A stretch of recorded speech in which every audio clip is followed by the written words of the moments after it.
millennial that got called a conspiracy theorist by all the normies about a decade and a half ago, right? I came knocking on your door 1,000,000 times and you laughed at me. All this stuff coming to light from the Epstein files is horrifying, to the point where I'm even hoping some of it is not true. I mean, there's obviously a bunch of bullshit out there too. What I find crazy isn't the fact that we now know for a fact that Prince Andrew sweats. No. What I find worrying, all the people calling into TV shows saying that Prince Andrew should not be put on trial. So yeah, they're saying Prince Andrew should not face trial, should not be shipped back to America to face justice for what he's done, saying he won't do the victims any good. Who the hell are you to speak on behalf of the victims? Furthermore, he's not a member of the royal family anymore. And also, in this day and age, what does it even mean to be a member of the royal family? Like, historians in the room, please tell me, what makes the royal family royal? What exactly does that mean? To you, define a royal family. Why are they royal? What work did they do? Do they descend from King Arthur? Okay, well, fuck him too. What made him king? How did we even have a royal family? Especially in a country that's secular, because royalty is supposed to be deemed as somebody, in most cases, they're the ruler because it's ordained by God or something, right? It's not even like an empire where at least you know you kicked some ass to become the ruler. They're just blue blood, apparently. Even Christians don't really believe in that concept. Why are they treated so differently? Please tell me what's AI, the interview with Epstein where he gloats about the level of pedophile he is. What are you, class 3 sexual predator? That has to be AI. Tier 1. Because he's gloating. Was tier 1's the highest and worst? No, I'm the lowest. I'm the lowest. You're the lowest. Okay, tier 1, you're the lowest. The only thing I found interesting about it was how they said they want absolutely no black people. And I said, yes. Like I always say, representation isn't always important. There's some things we should just leave people to. For one, I'm glad. I always tell people, racism can save your life, right? I am so glad that this was intertribal warfare among white people. Now, from now on, nobody can tell me anything about black on black crime. And then we find out that Epstein paid to have bits of cloth from the Holy Kaaba in Mecca delivered to him. And, I see Christians gloating about this because they're trying to say that somehow it proves that our faith is demonic. Now, my reply to a lot of Christians is this. You guys say that your religion has to be true because Satanists always attack you and desecrate your artifacts. Well, keep that same energy now. Probably the first time an actual occultic, satanic thing has been exposed and the faith they were attacking was us. So by your logic, come on now, let's hear it. Let's hear it.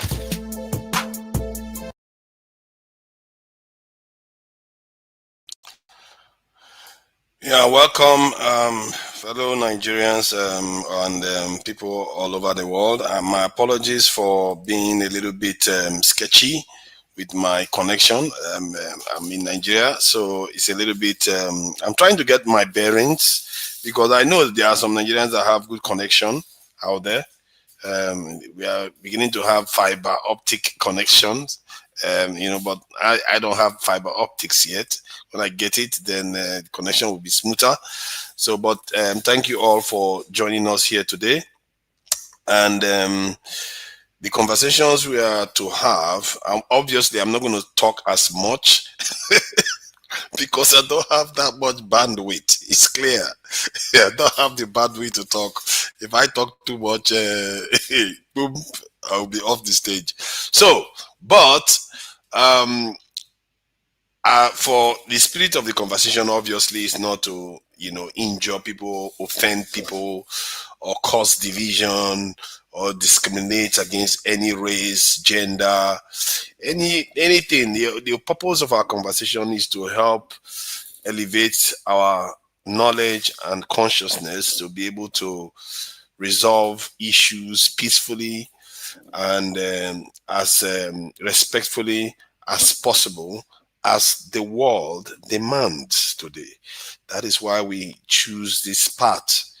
The path of the world is that we have to figure out a way to resolve our problems. When you look for a way to resolve your problems, you often find it. It's when people don't look for a way, and that's when you don't find it. You can't find something you're not looking for because you're deliberately avoiding it, even when it's in front of you. You pretend as if it's not there. So that is the point of our conversation. We are trying to, keep uh, keep it civil, keep it polite. Not necessarily too polite. Sometimes some things, deserve the passion out there. But the purpose, the intention is very important that people understand. It's not to divide. I would say things that people will find a little bit offensive because they're not used to it. Don't take offense. It's just a way of trying to get us to realize certain things. And I'm not perfect.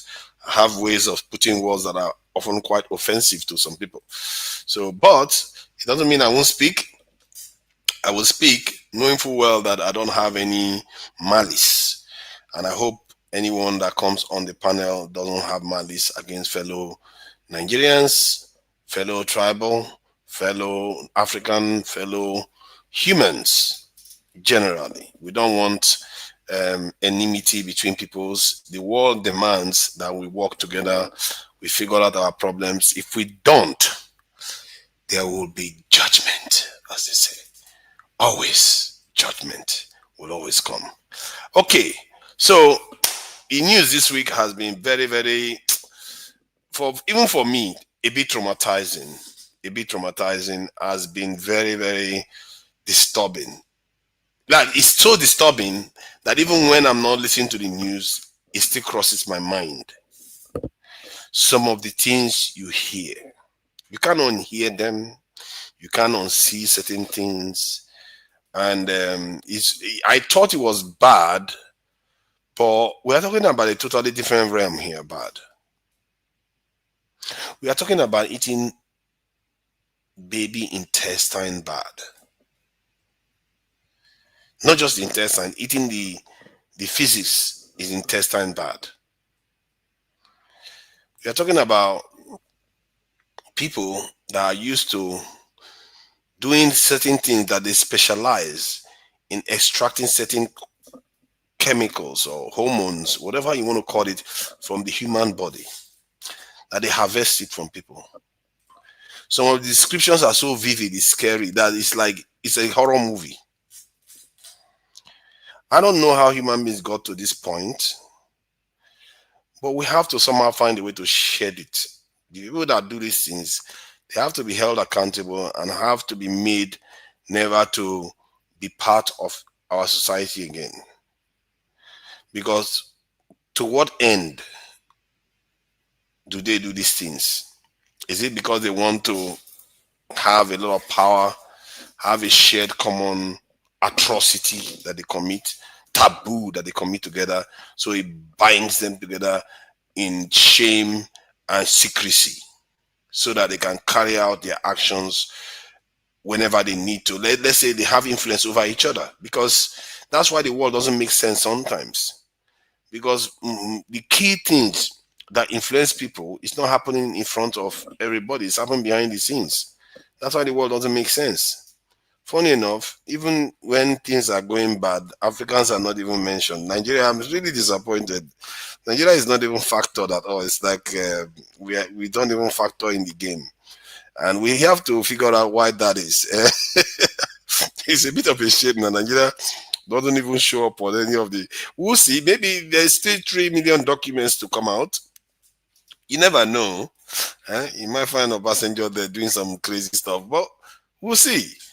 We'll see. I don't know how Nigerians will tolerate it if that happens. They find that the passenger has been up to no good, some shenanigans with Epstein. That would be funny to see. But I would be surprised if Nigeria doesn't show up.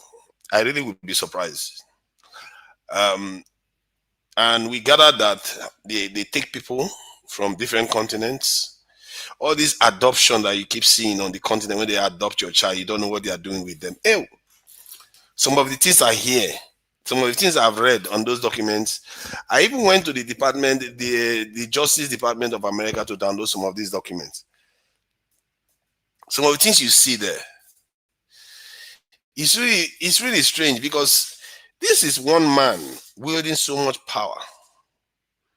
One man doing all these things. And this is the most seismic event. As a matter of fact, the Prime Minister of the UK may actually lose his job because of this. Because this Epstein man During the financial crisis of 2008, when bankers were busy taking a lot of money still, they caused that crash, and people were saying they should take their bonuses away from them, and decisions were being made within the government. There was this top government official that was reporting everything to Epstein. And then Epstein even asked him to threaten some other government officials. This is some crazy stuff. And the media is in denial. This is why I say these channels are very important. You should be supporting these channels because we are like you. We don't have any stake in your business.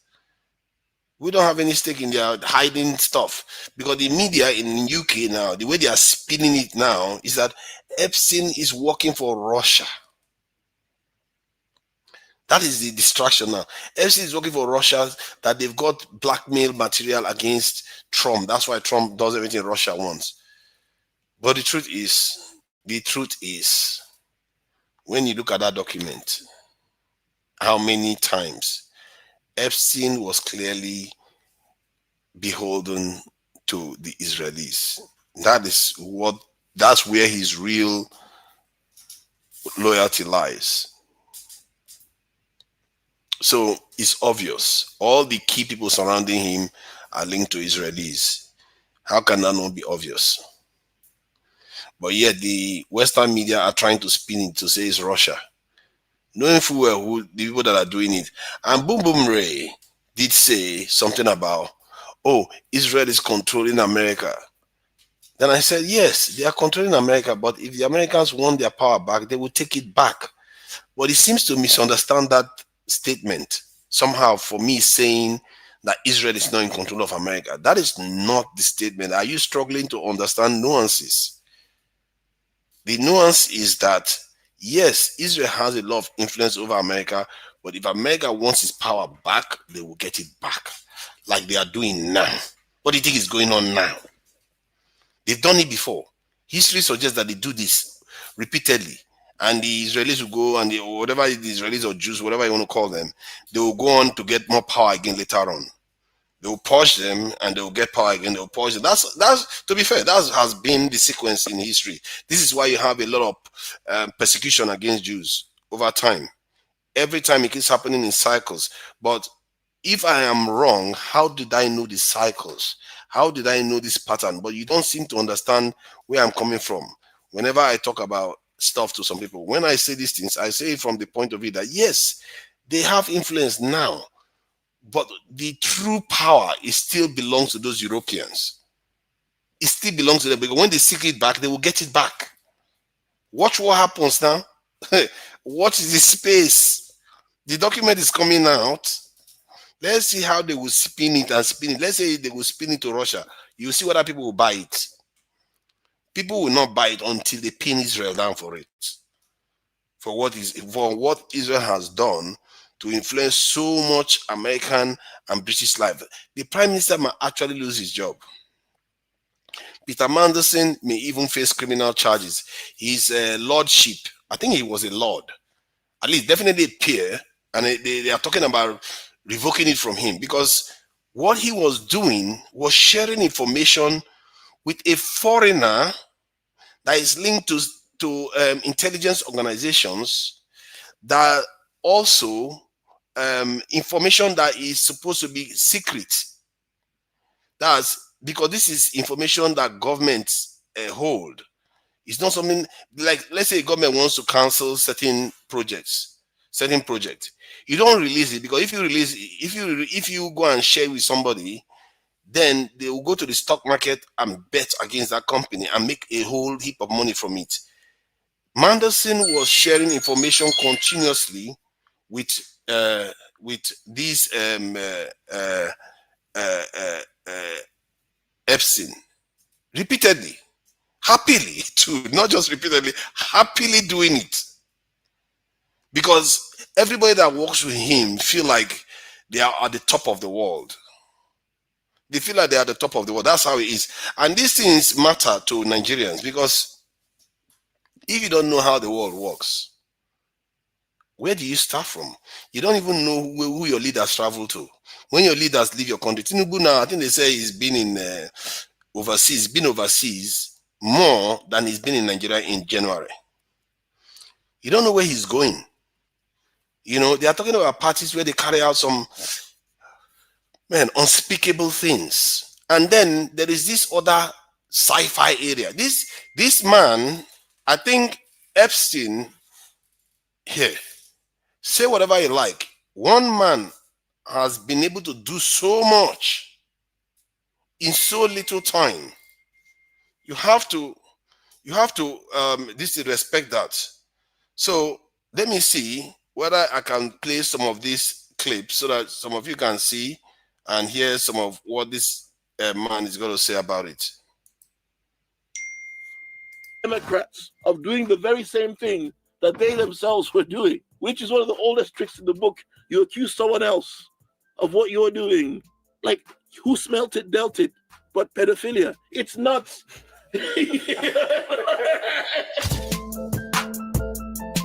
Anyway, in other news, the red pill is falling apart. I hate everyone equally. Andrew Tate is now on an apology tour, which I think is fucking pathetic. How do you go from what color is your Bugatti to winners win, losers lose to now he's doing an apology tour? I want to be very careful here because I don't want to deflect too heavily. Him, Sneeko, and a bunch of other guys like that broccoli-head motherfucker and some other loser were all on a bus. Like, these are grown men. Like, at least two of them are in their 40s. I don't want to be blaming other people, etc. You know, among dropping several gems, like going on dates with women is gay. I mean,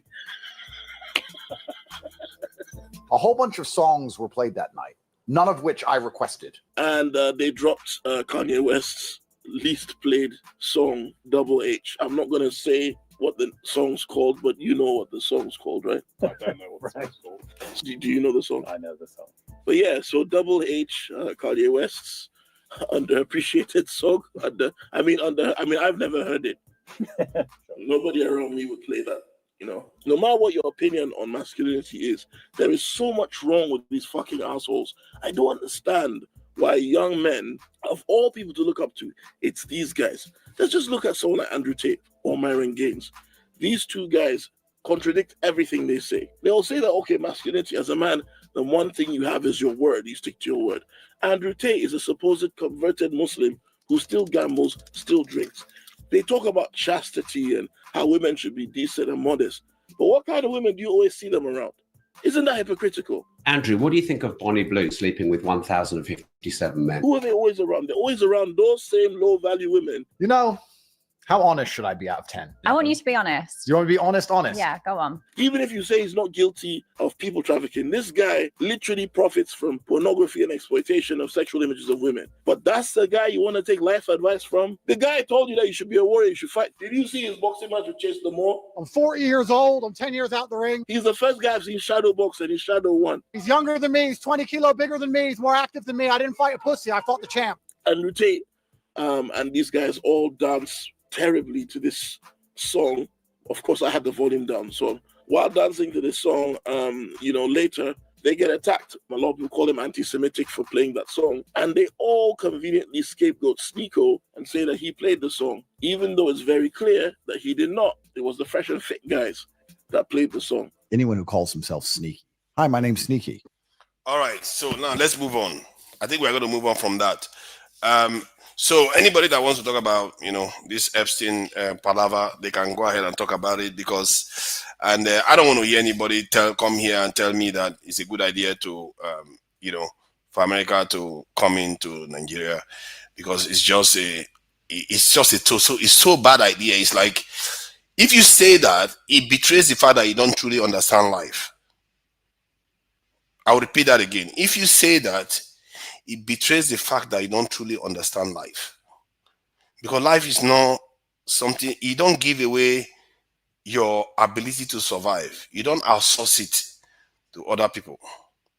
If they choose to help you because you are worthy, it's a different thing. But to say, oh, we can't do it, especially when you can.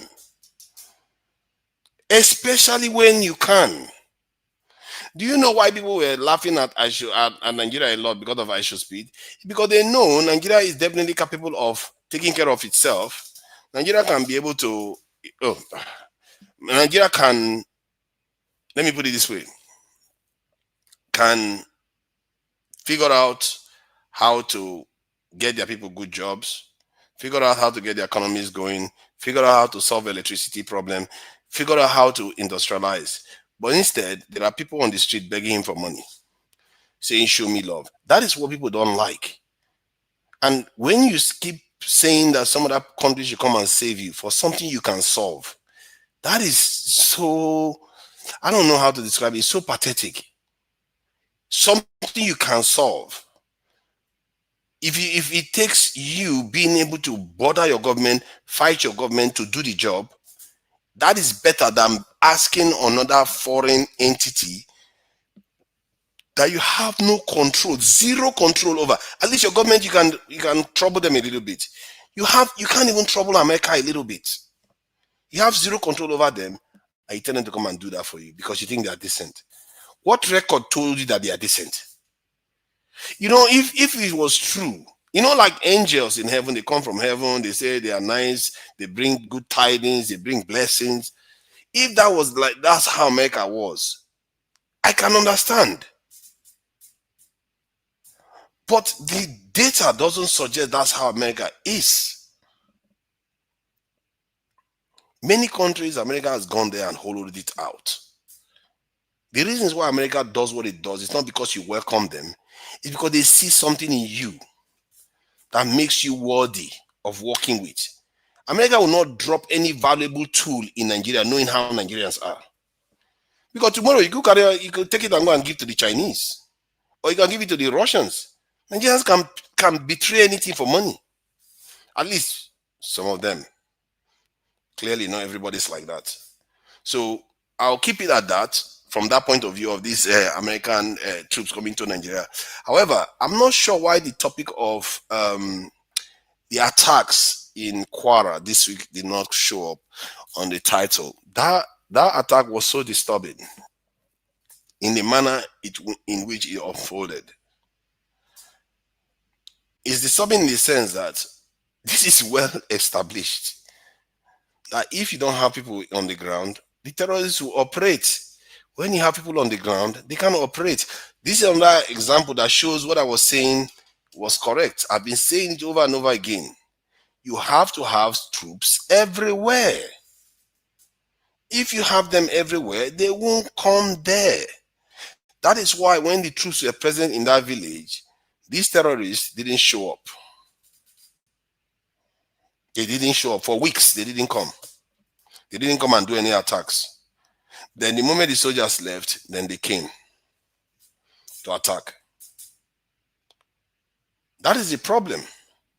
Tomorrow, some other place, they will call it the soldiers. They say we have been threatened that we are going to be attacked if we don't do certain things. Then the soldiers go there. Then the moment they leave again, they attack them. What are you going to do? The only solution is have people everywhere at all times for 5 straight years, if it need be. We have the people in that country. Believe in me, I see them. I see a lot of people that are working in Nigeria. They are not making a lot of money. And they don't have pensions. They don't have housing. They barely even have dignity on the side of the road. Begging for opportunities. Begging for you to patronize them. Nigerian government can say, hey, come here. I have work for you to do. Train them up and help them, use them to secure the country. How hard can that be? Yes, some people are all too happy to have foreigners come and help them. I don't know what to tell you. If that foreigner comes and does whatever they like to you, you deserve what you got. You fully deserve it. That's how I see it. So I'm going to stop rant. I'm surprised I'm able to rant on, given that Nigerian internet is very, very sketchy sometimes. So, but this one seems to be working quite okay so far. But when I get a good connection, then I'll be like everyone else in the UK. So let me bring some people in that like to make trouble all the time. I'll try to keep small because It allows me to be online when it is small. When the connection starts demanding more bandwidth to keep me afloat. So, except if the panel becomes wider, then I'll have to stand back or at least go into only without camera on. Hopefully, that will keep me up and going. He said, okay, let me read what Fidel is saying. To Nigeria, they send soldiers, they are just so that the communities will say soldiers were sent there. You are just so, oh, come on, I'm so dumb. What are you talking about? Some of all these people, I don't know. Everything, you just think there's an ulterior motive all the time. You see, if anybody is in position of power in Nigeria, yeah, right now, why would he have any interest in doing what you're talking about? Like he sends soldiers just to show off. What is how do you say that? They send the soldiers there because there was an alarm that they were going to be attacked there. They pull the soldiers probably from somewhere else.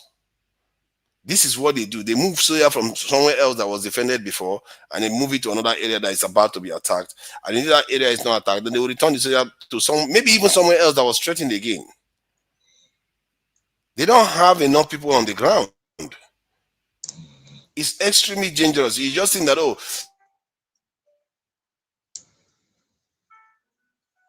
you're frozen. we have enough people on the ground, so when the terrorists are about to attack, then they just remove the people so that the terrorists will just kill innocent people. What does the government have to gain from that?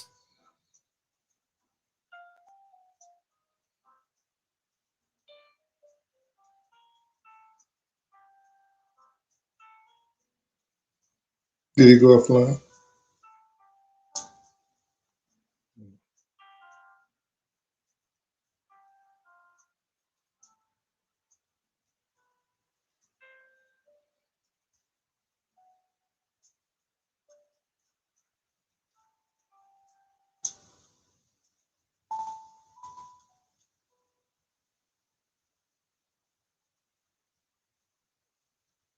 Can you hear me?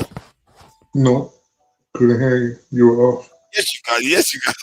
Yes, No, you can no, hear no. me. I can hear you now. Yes, you can. No, hear me. I can hear you. I can hear you now. But you went completely off the screen, and nothing was shown. It was just Okay. me. I'm glad you are here. Actually, I like a smaller panel like this. As long as it keeps flowing. Well, I would advise you, since you can you hear me? Yeah, loud and clear. All right, so I would advise you, maybe you want to put maybe 2-3 more people in. So if you go off, the show just does not completely die with just one person on. See what I'm saying? So Yeah, even if you disappear like that, then people can carry on the conversation until you come back. Yeah, but maybe you should look at. You know what I would say to you? Plan everything you've got to say that you've never had a chance to say. Whenever I drop out, you use your opportunity to say it to the people. So, but man, I know we align on this. Epstein issue. So, what do you make of the dump? Because I was a little bit traumatized by it. Actually, I expected things, but some of the stuff I heard, I think it went a little bit beyond what I expected. And this is that's what everybody else stuff. Come on, man. That's and that's what people have been complaining and screaming about. And progressively, I think it's not. I think I know it's going to get worse.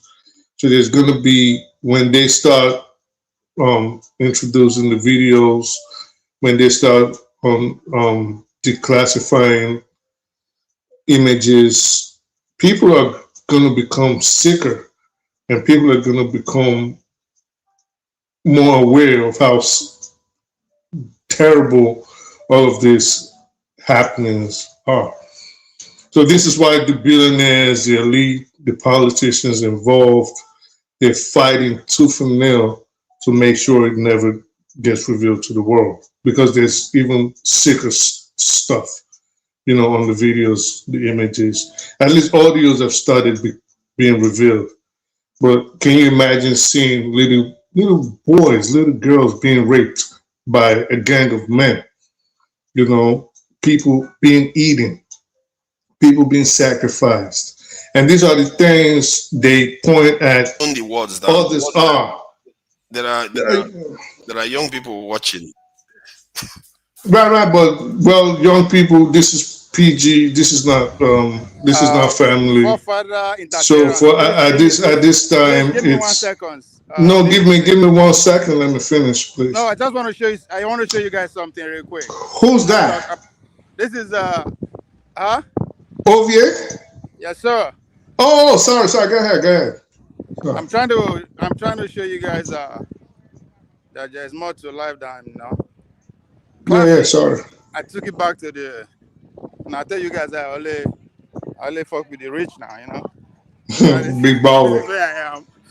This is see the classic cars that. Right.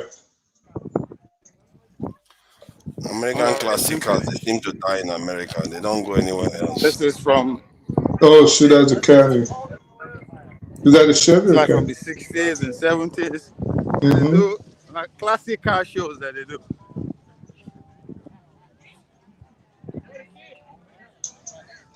I know. I have to go inside this one. Yeah, those are dope. There's a link. It is. Oh, Escalade. That's Escalade. Escalade. This Chevy Impala. Yeah, that's a Chevy. Let me text you. 6 or 7 Chevy. Let me test you from the outside and see, Bibi, what's this? Why should we care about American cars, actually? He's living his You're in charge of your to Nigeria. They are in charge of your security. Yeah, no, I don't know whether we should care. Maybe you want to go and find out innocent car models. You know, This is what you are American old cars. They are not even modern. This is what you are going to be seeing in 5 years. And look at that. We are going to be driving old cars where we are going to be having driverless cars. Look at that. That's what you are going to be driving. Classics, you got to get the classics. They're going to be worth for life in the future. As appealing as sometimes they imagine are, your next president by 2031. This is your president's inauguration car by 2031. Ovie, we're discussing something very serious, and you're showing us cars. Let me take you. No. Let me take you what. You know, is that your Pegolo disease or something? What's going on here? No, this is what Obi will ride on when he win. This. Now look at that. If Obi ride on this one, Obi will never his life do something like that. So let's not besmirch Obi's name. Obi will never do such thing. So, but let's get back to subject matter. This is how Lagos Island. This is how Lagos Island will look like in 5 years. With this, why not? Good luck with that one. Why not? There's nothing wrong with that. Because America is in charge. No, I don't have any issue with that. Yes, this is what you are. But I hope this one. I hope it's better than this 5 years one. Actually, America. I hope it's better than this one. Oh yeah, no doubt. China is better than this one. You know, you that is from Bayelsa, Rivers. This is what Wike is going to do when he becomes president. Have you seen the road? They don't even complete. Oh, anyway, Nigerians are struggling to do something well. You can continue now. You can continue. Oh, all right, thanks, boss. Continue. That's the boss. Thank you. So, yeah, I think he has thrown us a little bit with all this. Una see the America. Yeah. You're an American now. They show you're an American now. And overswitch. See, the thing is, this is the dilemma people have right now. Actually, what Ovie did, the dilemma people have. People either want to carry on living their life normally the way they are doing, carry on like going to car shows and stuff like that. But at the same time, they are hearing that leaders are doing all these heinous things, like everywhere. They are all at it, from Europe, even Middle East has been found to be part of this. I don't know about the Indian connection. In what capacity? I think there was a prince that is been found to be part of that goes to the parties too. Some Probably. top this thing. Yeah, I think Khashoggi's this dad showed up on it too. So Yeah, but you have to remember all these people. Nigerians have shown up on it. There's at least 2 Nigerians that have shown up. It doesn't necessarily mean yes. So it doesn't necessarily mean that everybody went on the island. Just because these people have just been linked that at some point they had interaction with him. Remember, he was the go-to guy in Washington. He had all the news about insider trading. To an extent, they even suspect that he rigged the lottery and won about what, $85 million, something like that, with his Zoro Trust. Yeah. He took the money with his Zoro Trust. I think $45 million. So he was the guy. He knew how everything ran. He knew who was doing what. He had everybody in compromising situations. So they were at his behest. You know, they were at his mercy to a lot of things. Everybody. Yeah, I think I remember seeing the Jide, a Nigerian Jide there. But the context I saw the Jide on the files is like he was just having an email about deals that they want to do. Yeah, it wasn't necessarily even Elon Musk was trying to get on the island. For some reason, they just didn't embrace him. For some reason, they were just probably looking at him like he's a dweeb, he's a weirdo. You know, but we are not sure though. It's just the emails are him requesting. We are not sure that he didn't go. We're not sure, yes, but from what we see right now, he wanted to go. Is my point. He wanted to, like he was practically begging. He was ready to do anything to get on the island, but they just wouldn't let him. See how they throw the invitation to everybody else and be like, "Oh, yeah, we're doing this. Come through. Oh, I want to bring you here." But he wanted to go, and they just like, no, you know, he wasn't in the in crowd. You're white, but you're not white. You're South African white. You know what I mean? So. Because the sense that he's got a snitching energy. After all, yes, he snitched on Trump. Yes, because they figure that he's volatile when he gets angry. I think that's part of the reason too. Like he could get crazy with his mouth when he gets upset. But this is what I want to ask you. Knowing everything that's happening now, and everybody agreeing now that it was done, all of this was done at the behest and the request of the Mossad and the Israeli government, Shin Bet and everybody else, Israeli intelligence. What do you think? And I know the answer. I think to a large extent, I think most analysts would agree with me on the answer I'm seeking from you. But what do you think was the ultimate goal of all of this? What do you think they were trying to achieve by compromising people to this disgusting and despicable degree? Their goal is to total control. Great of the question, West. my brother. Great question. Not just the West, all the Western Hemisphere nation, they wanted to control it. And they succeeded, by and large, in controlling vast majority of it. However, I think their grip is slipping now because of the time. Oh, he's frozen again. Come, this is your name too long, so I'll call you baby. Baby Arabi.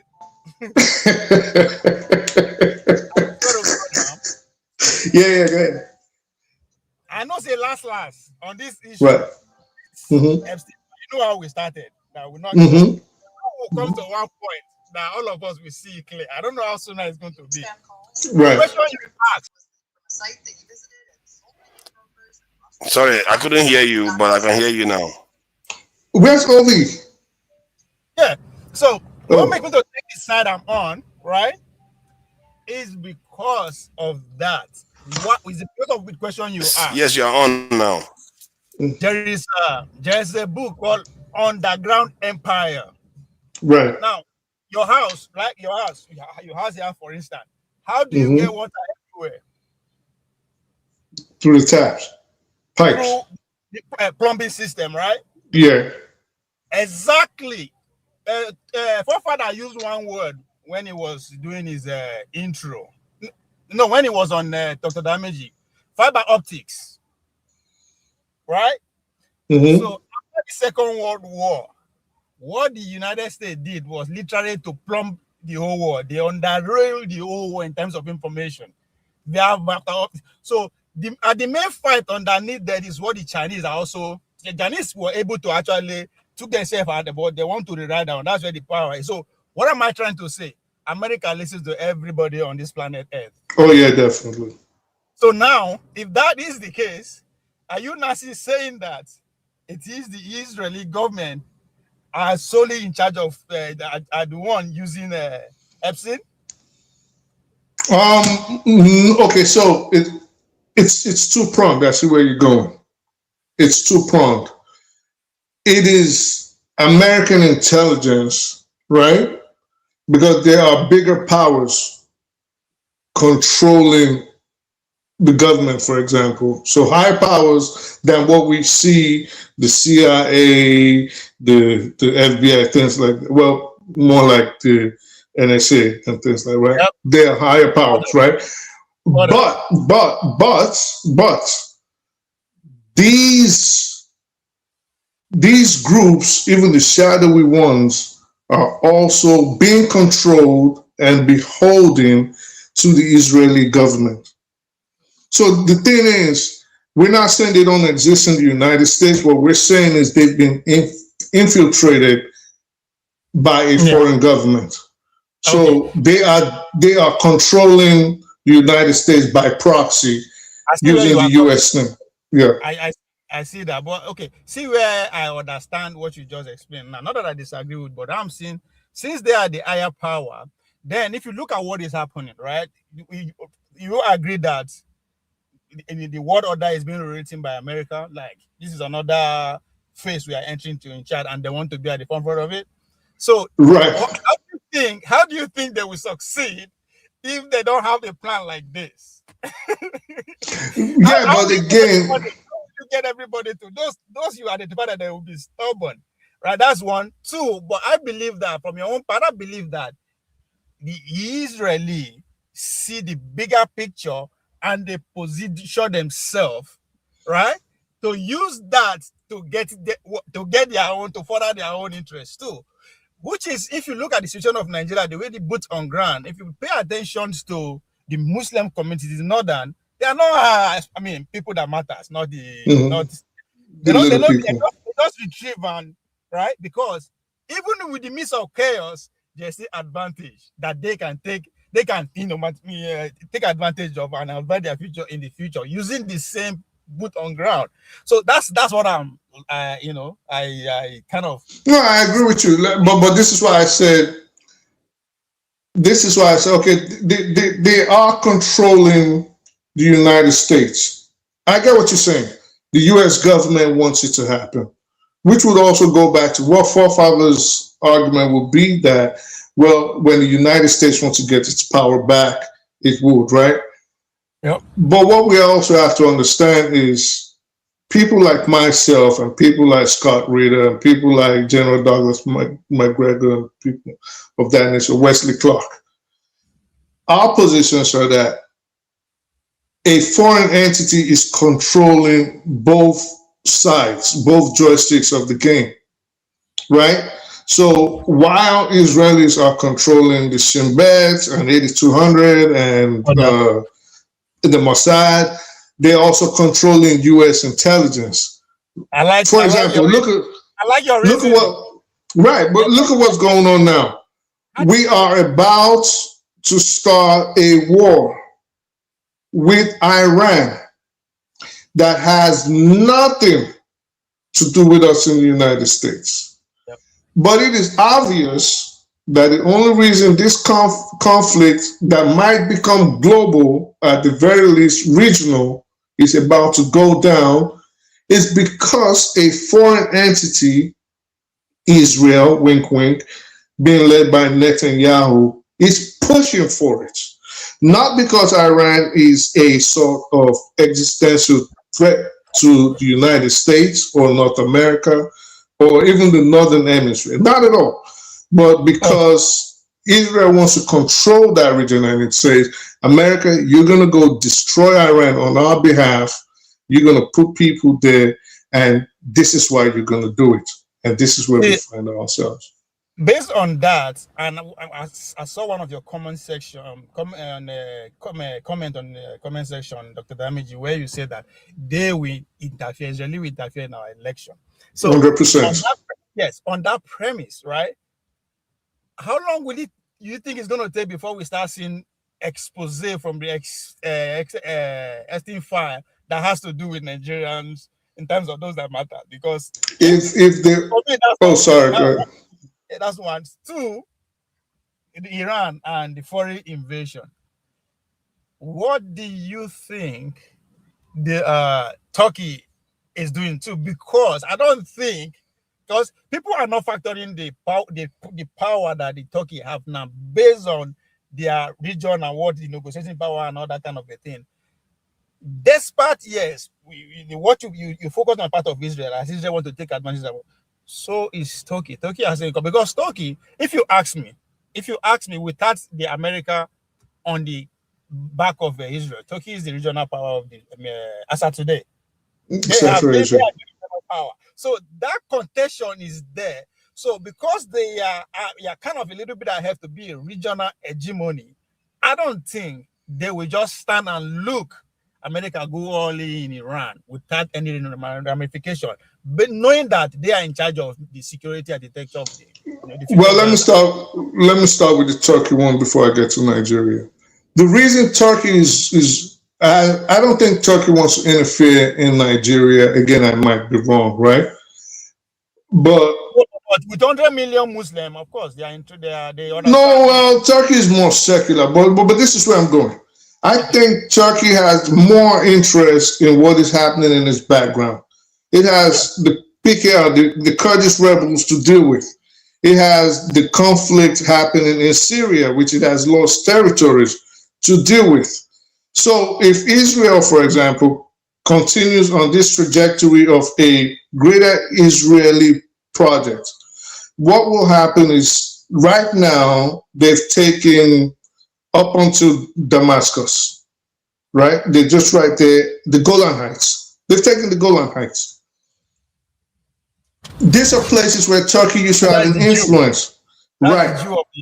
Territory too. Right. So they've taken the Golan Heights. Even in fact, Trump called it Israeli territory last week, just this past week.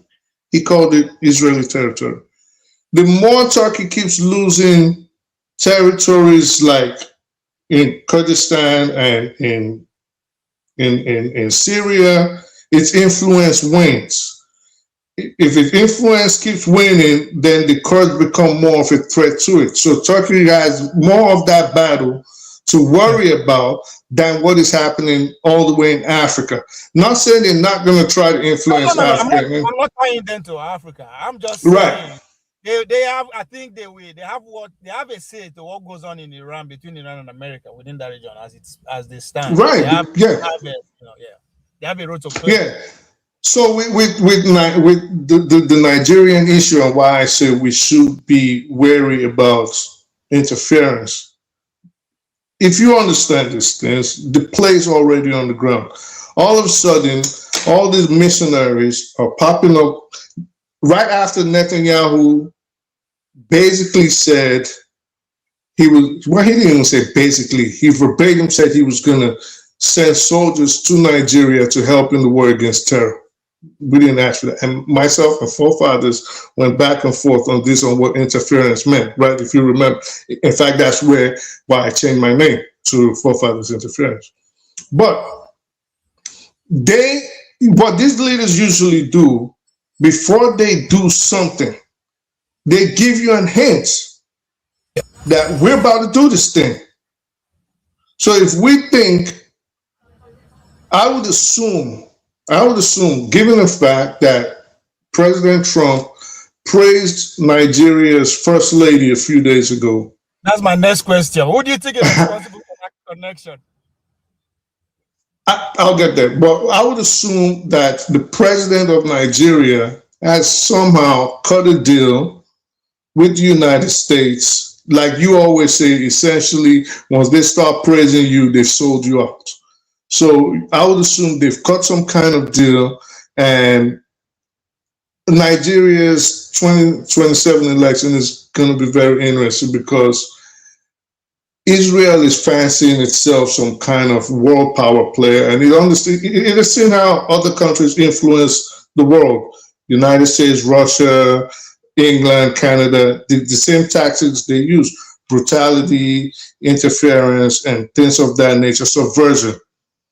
Subversion. And it is trying it is testing the waters in Somaliland by saying certain things, recognizing Somaliland's independence. Then it is also trying it in Nigeria. We're going to put people in Nigeria. We're going to set up a base here in Djibouti with the United States. We're coming next to Somaliland. They're going to interfere with our elections, and we have to be very, very prepared for that. I think Tinubu is still their best option. I mean, with 24 hours is a very long time in politics. I believe that, but just based on the move they are making so far, right? That's the Israeli move right there, the Christian move. Because that's their event.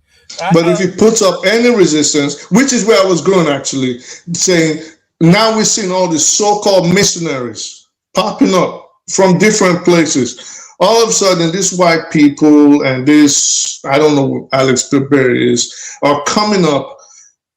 They love Black Africans. Well, there's a lot of Black people in the United States. If you really want to help somebody, you ain't helping nobody in the South Side. There's a lot of homelessness. We got Skid Row. We got a lot of homelessness in New York. Ma'am Danny is trying to get that under control.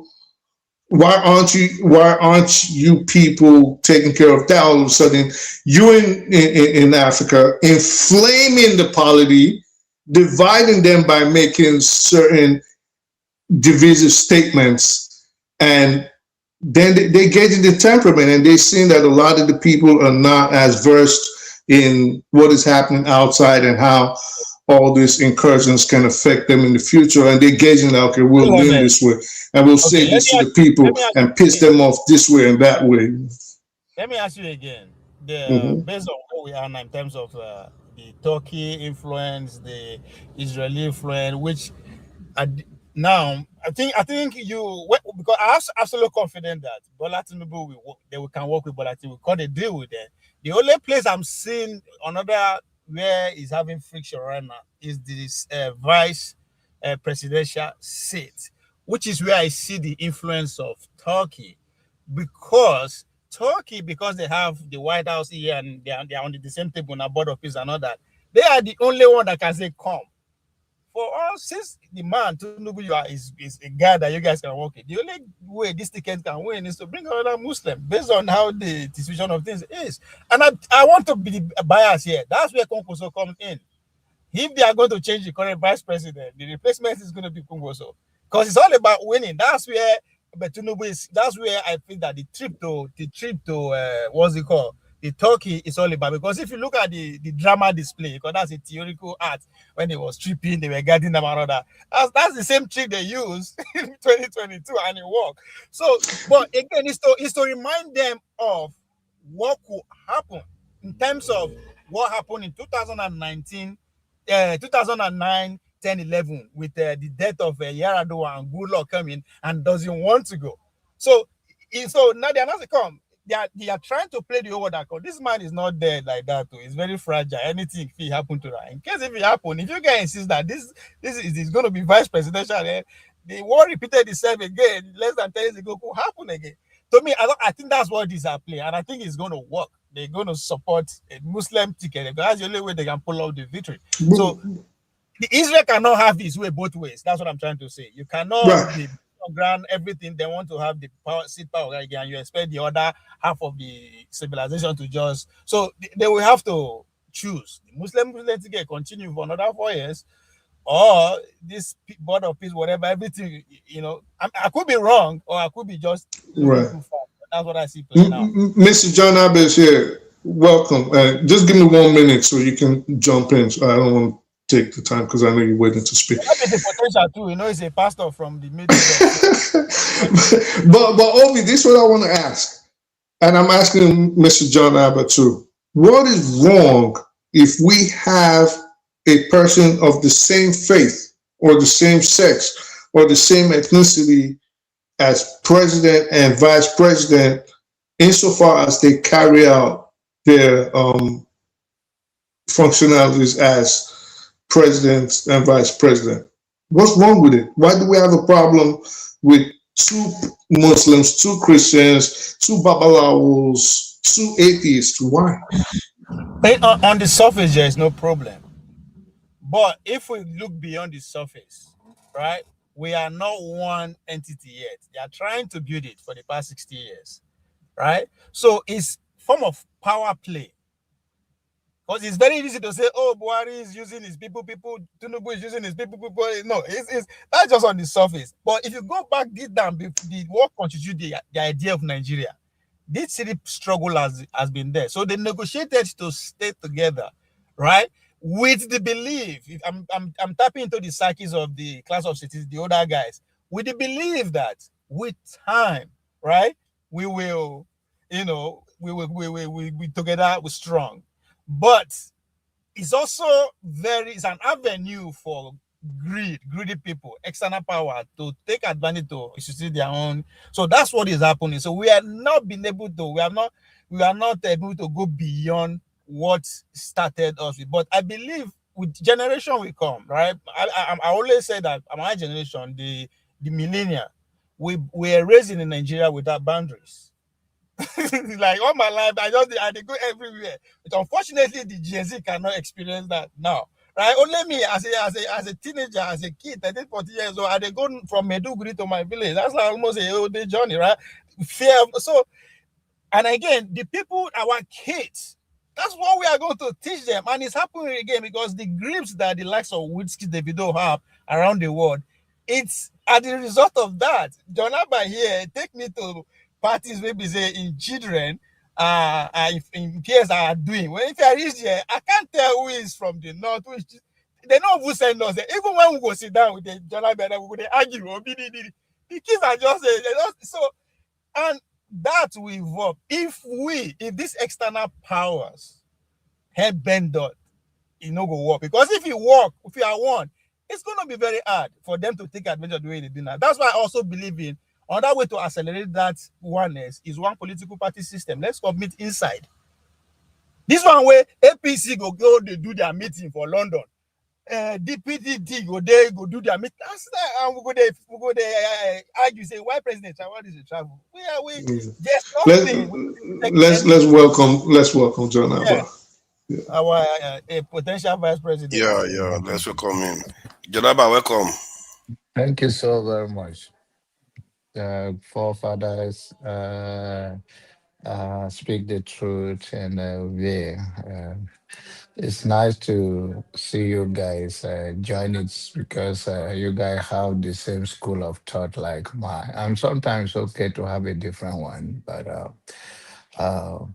what bugged me is the going back to Nigerian. So whether it's the politics or the military or the soldiers in Nigeria and the view of our people, it tells that it's a long walk to freedom if at all we have started working already. The mind of our people, especially if those that are in diaspora can think and reason this way, you can imagine some of the people in Nigeria. You wonder, how do we draw the line? What do you know about life? And how do you understand power? And why do you think they are there to help your military? Our Nigerian military have gone around the world helping other nations. And I don't think it's the unwillingness and the leaders, which I think the leader too doesn't know better. Because I think we give them more credit than they deserve, than they even know.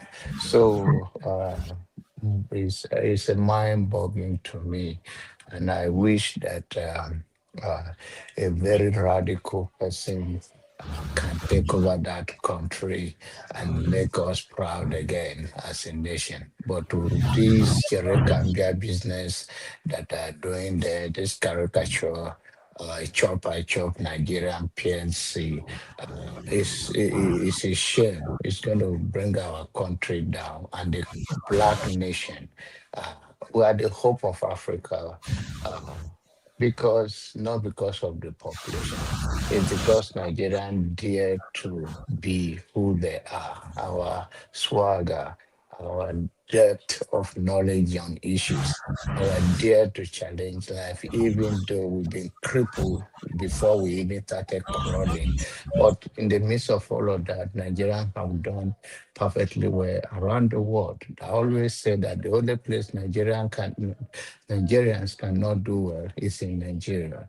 But outside that, we are a very resilient people. And the reason is that those that are leading us don't know their left to their right. So they sell us and they are stooge, a puppet to the West.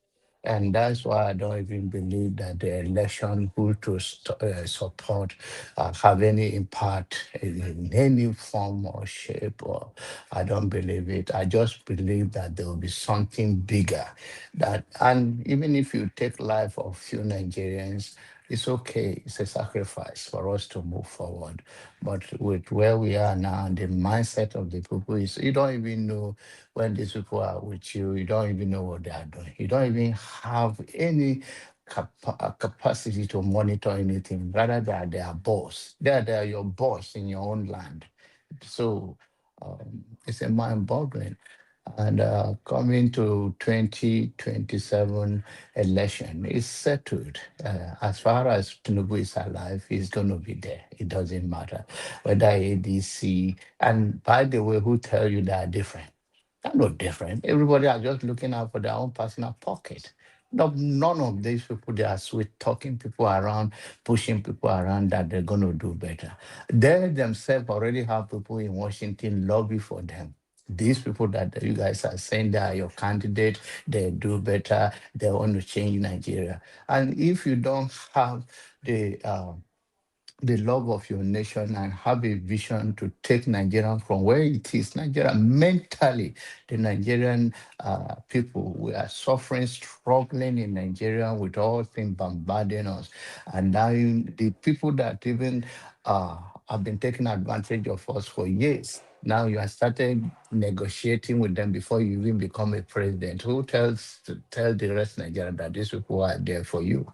So and we will refuse to be bullied here by anybody. I refuse to be bullied. And thank God it's not one-on-one. I believe it's if as this channel have your say, if it is a studio, trust me, nose will be bleeding because some of this nonsense that we say will not go unpunished.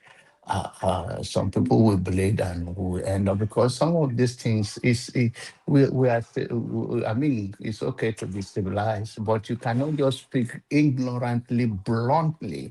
I don't even know how forefathers and Rudolph and the rest can anchor this program when you hear some of our brothers and sisters that somehow is okay with all of those things. And anybody among the people running for president, meanwhile. And I don't have problem in Tinubu staying there because I don't have anybody that I know among these people that have any idea or better. I mean, I understand he's an old man, but you can't tell person what to do. If you are young enough and you have never get your way there, then just endure it. And if someone younger is coming with a better idea, then we can embrace it. But none of them have anything. They all want to sell us to the West. And That is my concern for the next generation. But extinct file, I don't care about extinct file. It's aquatic.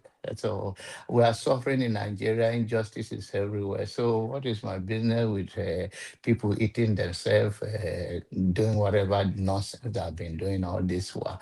They are eating us live in Africa every day. These people eating us live. We have pepper soup in their table every minute. So if they can eat it, so I don't really care. They all do it. So I wish them good luck. I believe much as karma, that what goes around comes around. It will catch up with you in time, in due time. So I just worry that we, the African people, should rise up. Let us cross this between this party line. I don't even believe the Muslim ticket or Christian ticket is the issue. The issue is that people have no clear vision for their own people, how to lead the country to be competitive in 21st century. They don't even have the idea. So they use these religions to divide us, use a tribe to divide us, use all those things to divide us, and we keep falling to the tribe. Oh, this is Christian, this is what. Are they not a citizen of the country if they mean well? I believe that what people believe influences them, but it shouldn't be more than the constitution where things work. So if we don't have a strong constitutions, then all the institutions in Nigeria from A to Z are not working. So if they are working, we will not be looking at whether it's Christian ticket or Muslim ticket, but they use it as a divide and control over the years. And I'm wondering why is it still working in 21st century where we can see more things that those things shouldn't be what divide us. You have the right to worship God the way you want, but to respect me as a human being, I will respect you, and our boundaries will be clear. So I want to give my brother Jagon that come to say his word and all that. But I think we should look beyond this and unite ourselves. We can have our differences. I have my differences with Jagon. But if you come to US today, it's my brother. I might have my differences with Gouvet. If you come to, it's my brother. There is a way you put things in perspective. We cannot, because of we don't like what each other say, make us to sell ourselves to another people who doesn't even believe that we are human beings, even whereas we're even better than them. Thank you. Sorry, thank you for that. I wanted to share something quickly before we carry on, because I find this quite interesting, what I'm just looking at. Typical Nigerians, this is why I say we are very, very quick to sell. This is from the Epstein files. Nigerians, we always show up everywhere. It turns out that we are there. So let me read this. It says, I agree we should meet, but for our meeting to be fruitful, please give some information in your proposal. We are willing to sign NDA agreement with you. This is the owner of DP World. I think he's a member of one of the top families in either UAE or Qatar, one of those two. And he's meeting Nigerians. Notice the part I wanted to talk about here. He talked about meeting two presidents, a governor. He met two former presidents at their invitation. He met a governor. He met somebody that has a private port owner in Lagos, discussed acquisition, and it didn't work as he said they discussed acquisition. Then he said joint venture. He said it didn't work as he insisted that we pay his dividends in dollars while our earnings is in Nigerian naira. That is a Nigerian not accepting the naira. This is a foreigner talking about this to Nigerians. So Nigerians are not willing to accept the naira when somebody is coming to invest in your country to pay you. Then he says January 2018 met transport minister who was overwhelmed with my presentation, but offered we build an industrial park in Lekki since port is already given to a consortium of an Indian development Chinese contractor and CMA French shipping company to manage. I declined the offer as there is no benefit for us to create an industrial zone to produce cargo for someone else's port. At TP World, I made a decision that unless we get what a compelling offer, we stay away from Nigeria until such time. The only way we will invest in Nigeria, one, as a greenfield in Badagry, which had good infrastructure, a brownfield port in Lagos area, either acquire an existing terminal. I am in Dubai till end of this month. So you can see the ugliness of Nigerians. If you keep reading, you see the ugliness of Nigerian elites in Nigeria, the way we handle things. According to him, he said his presentation overwhelmed our transport minister. So that's why I say we are the problem. We have been conditioned to see ourselves as less than. We don't know how to interact with the world. And if you look at that email, this is telling you that he said 2018, Abi, who is the transport minister? 2018, right? That's what you read. You are trying to nail him down. But that just lets you know. That just lets you know that even when you listen to Nigerians on this panel, aside from the fact that either they do not know their own history or they are in denial, so there's just some cognitive dissonance going on. A lot of them do not understand how Westerners think. They don't understand how the white man thinks. And you can see it in their approach to certain topics. You can see how they speak on certain topics, whereby a person is being racist to them, but they equate themselves still as on the same level and think the person is talking in abstract or differential to them, to the person they are insulting. I'll give you an example. There's a guy on the internet now. His name is, he's a white boy, something Bonnicourt. He's British. He's the latest white person to start interfering in Nigeria's affairs, and he's insulting Nigerians. He's openly racist. You know, people will say divide the country and only divide it into, I know some people are going to get angry, but this is the fact. They'll say divide it into Biafra and leave the North on its own and divide the Christians this way. And at one point, somebody from southwestern Nigeria, because he had a Yoruba name, objected to him. And he blatantly called this guy a dumb African. Alex Bonnicourt, you can search his name with dumb African. And do you know, people started calling him a racist, rightfully so, and there are Nigerians that were saying he's not a racist. He only called him a dumb African because he was saying something dumb. And I'm like, are you in my head, like, are these people slow or something? He generalized you guys. He could have just said, called him dumb or called him a dummy. He specifically called him a dumb African or a stupid African, something derogatory to that nature.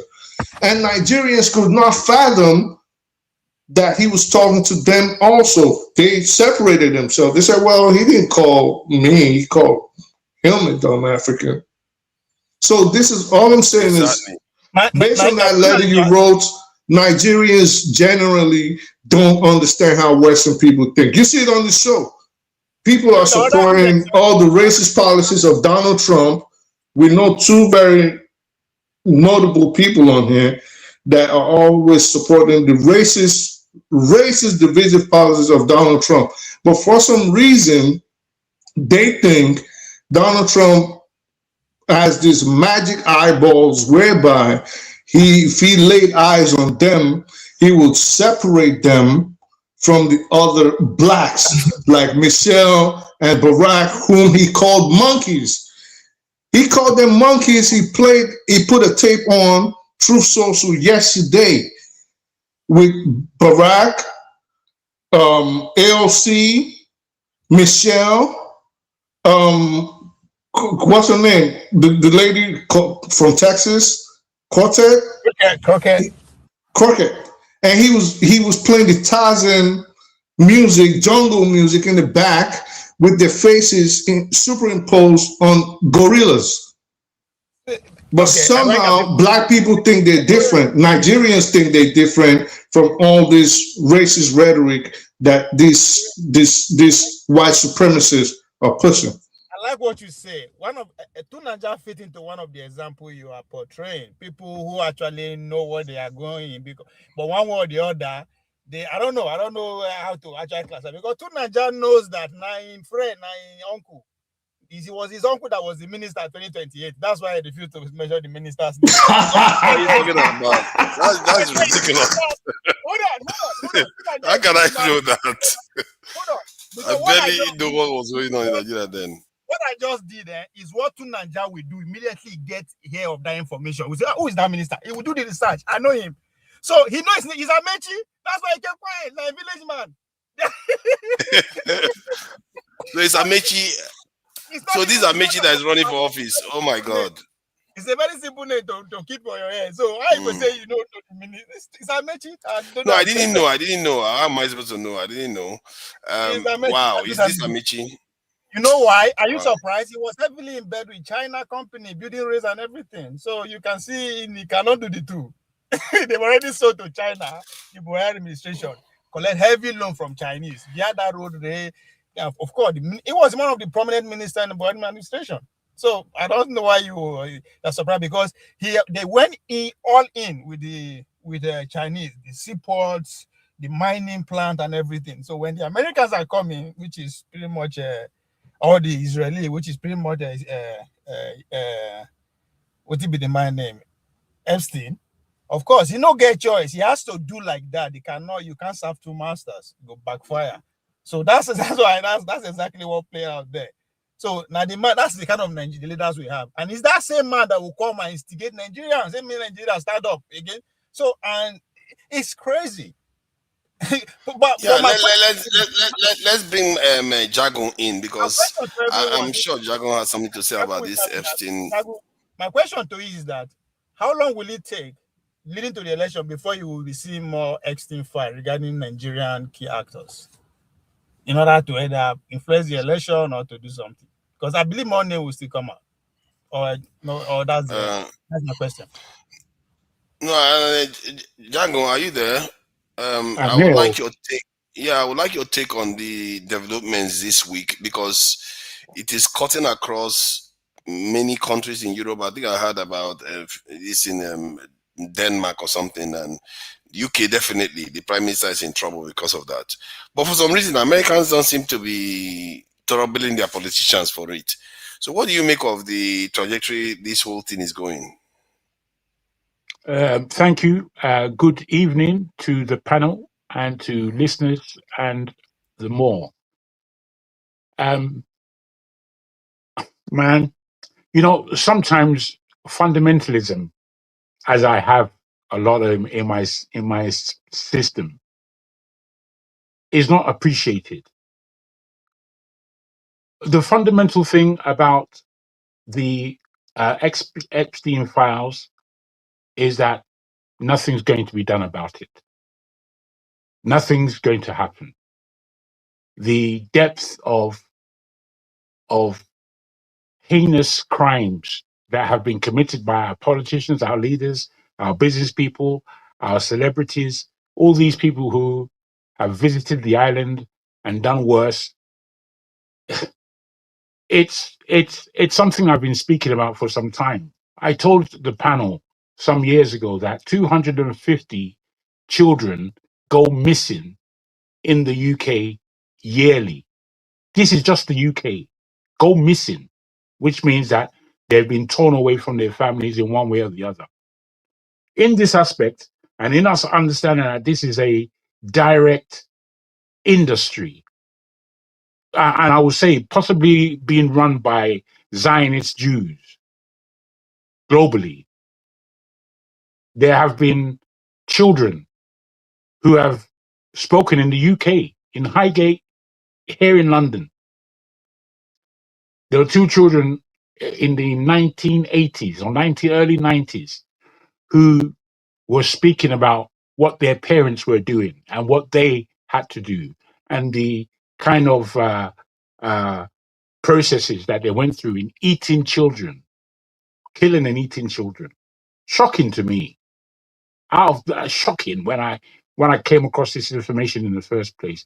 But the fact that we now know, because I used to tell this to people, nobody will believe me, or nobody believed that there's cannibalism going on in the UK. They'll tell me okay, now it's out.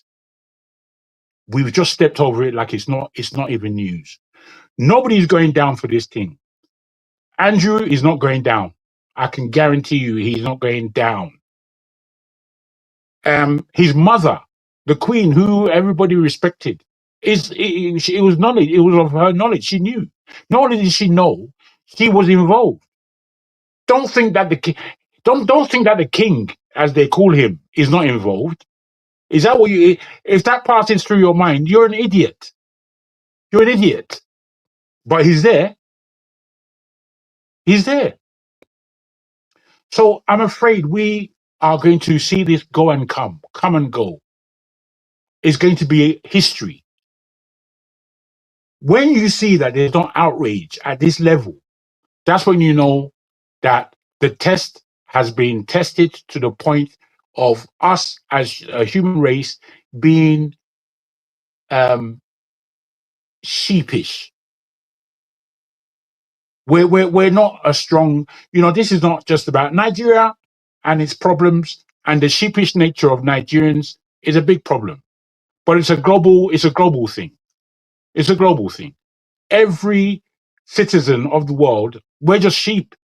And when we come out with shocking news like this and nothing takes place, there's no outrage, there's nobody on the streets. Nobody's on the streets of London outraged by what they've seen. Nobody. Everyone's just going on with what they're going on with. Sorry, Jagun, do you think it's because of love of money, capitalism, that turn us to No, it's not because of capitalism alone. Capitalism is there. It's just a mechanism. What it is that slowly by slowly, we are losing our souls. That's what it is. You see, sometimes we're not able to engage spirituality because we believe it doesn't really belong to us. But it does, I'm afraid. We all have a spirit. And our spirit is our real means of humanity. And when we don't engage it, we've lost. We have lost. How can you not engage your spirit in what's taking place in the world? You're engaging your mind, you're engaging your physicality. But what about your spirit? What does your spirit tell you? Our spirits are weak, brother. Our spirits are very weak. Do you think it's because we pay more attention to the material things and forget that? Yes, you can put it that way. We do pay more attention. If you don't mind me jumping. Oh, sorry, go ahead. I thought you were done. No, please. Thank you. I do agree with you and Ovi, right? The materialism aspect, the capitalism, the fact that we seem to have lost our souls and our humanity, which you always spoke about on here. You are one person that would always speak about that. But I think furthermore, and even more than that, is that humans have revealed themselves to be unbelievably hypocritical. Hypocritical in the sense that, yes, I also agree and admit that, yes, it's been years of programming from the elites through the media and through happenstance in the world, how they shape events, right? But humans have shown themselves to be unbelievably hypocritical. Why do I say that?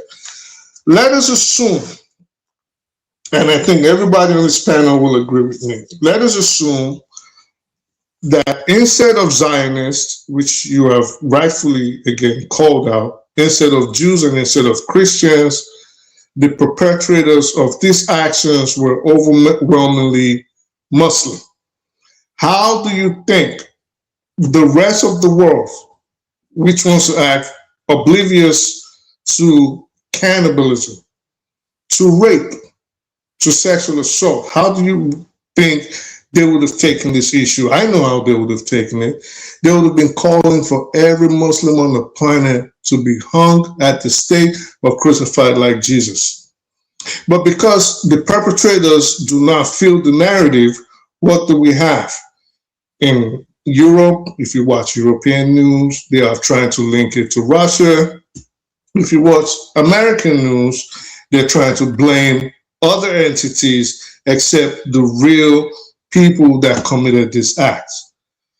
Even on the show today, and even on social media, and even talking to people, everybody is doing their best, failingly so because they can't, definitely are not going to succeed, to attach it to another group, primarily Muslims. Each time they talk, oh, well, but you know, in the Middle East, they even had to make fake videos of Mamdani saying he was probably Epstein's son because his mom had a showing for her book and her movies. Yeah. Let me ask you before, sorry, my brother. Let me ask you before I take the mic back, if I may. The point, whilst I can agree with a lot of what you're saying, is there a point? Because if there is a root that we all know is sick, whoever that sickness belonged to, does it really matter? Because if it were Muslims who are doing this, perpetrating this, which they are not, or indeed maybe they are, I don't know. But if it were Muslims that were cited in doing this, it would mean that Muslims would have the power that the Westerners have, which would mean whoever is in power, it would go on the same. Because all we are human beings at the end of the day. Whatever creed or religion we belong to, it is not the creed or religion that is being decimated, it's humanity. That is Right. That might be true. It might be a power issue. I don't think it's a power issue. I think it's just a morality issue. It's a decadent individual issue, meaning these are not new. People tend to forget that Western governments are offshoots of the Roman Empire. They carry those traditions and behaviors along with them these thousands of years. So I don't think it's just a power issue. The Japanese have power. We don't see them doing it. Africans have power in their own little places. We don't see them doing it. So my point is, yes, it does not matter the religion or the faith or the creed or the beliefs of the person perpetrating it insofar as it is wrong. But the bottom line right now is the Western world is not making as much noise as it should because of the religion, primarily because of the religion, and to a lesser extent, the race of the perpetrators that committed these heinous acts. Okay, I would agree with the race. I wouldn't necessarily agree with the religion. Because you see, by the time you get as far back in history as the Roman Empire and the way the Roman Empire truly ended, it ended in immorality, which is the way most empires end. By the time you get to the level of corruption that we're at, where it's seeping into humanity, where the human being is more corrupt than money. The human being is more corrupt than money, if you understand what I'm trying to put to you. When you speak about Dogon, Dogon is not a European spiritual system. It goes further back. And these things took place from these arenas where there was devil worship and human sacrifice and human deluge going on all the while. You see, all I'm trying to let us know is that, especially in Nigeria, and what I dislike very much about Nigeria, as people have already spoken, we have a way of just going backwards. We have a way of always arriving at the wrong answer. And I don't know how this is our speciality. How can you always, 1 on 1 is 55? Do you need a slap? What is it? What do we need to do to allow you to understand? You know, this is the kind of arithmetic we're doing. It just doesn't make sense to anyone, yet we're going forward with this kind of thinking. And for me, the Nigerian The hope that I had for Nigeria growing up, I'm telling you, it's been shattered into shit. The hope that I had, it was even a hope that it was past hope. I kind of knew that it's going to be our turn and we're going to do great with it. But we're here now. If you don't mind, let me tell you what happened. Yeah? What you are saying, man, you are so spot on. Let me tell you what happened. That it is engineered, just as you said, for us, to be behaving the way we are being. Unfortunately, because if you go back to in the 30s, where Huxley wrote the Brave New Words, right? If I may quote, where he was talking about that the world we achieve our stability through humanity achieving stability and happiness through extreme technological and social engineering. Babies are no longer born naturally, but detained in an hatchery and conditioned into rigid ecosystem. Alpha at the top of intellectuals, leaders, down at the experiential and millennial workers. People are genetically engineered, indoctrinated from birth via ignopedia, sleeping techniques, and kept them docile. With the drug, Soma, a perfect escape from what? Discomfort and dissatisfaction. Proximity.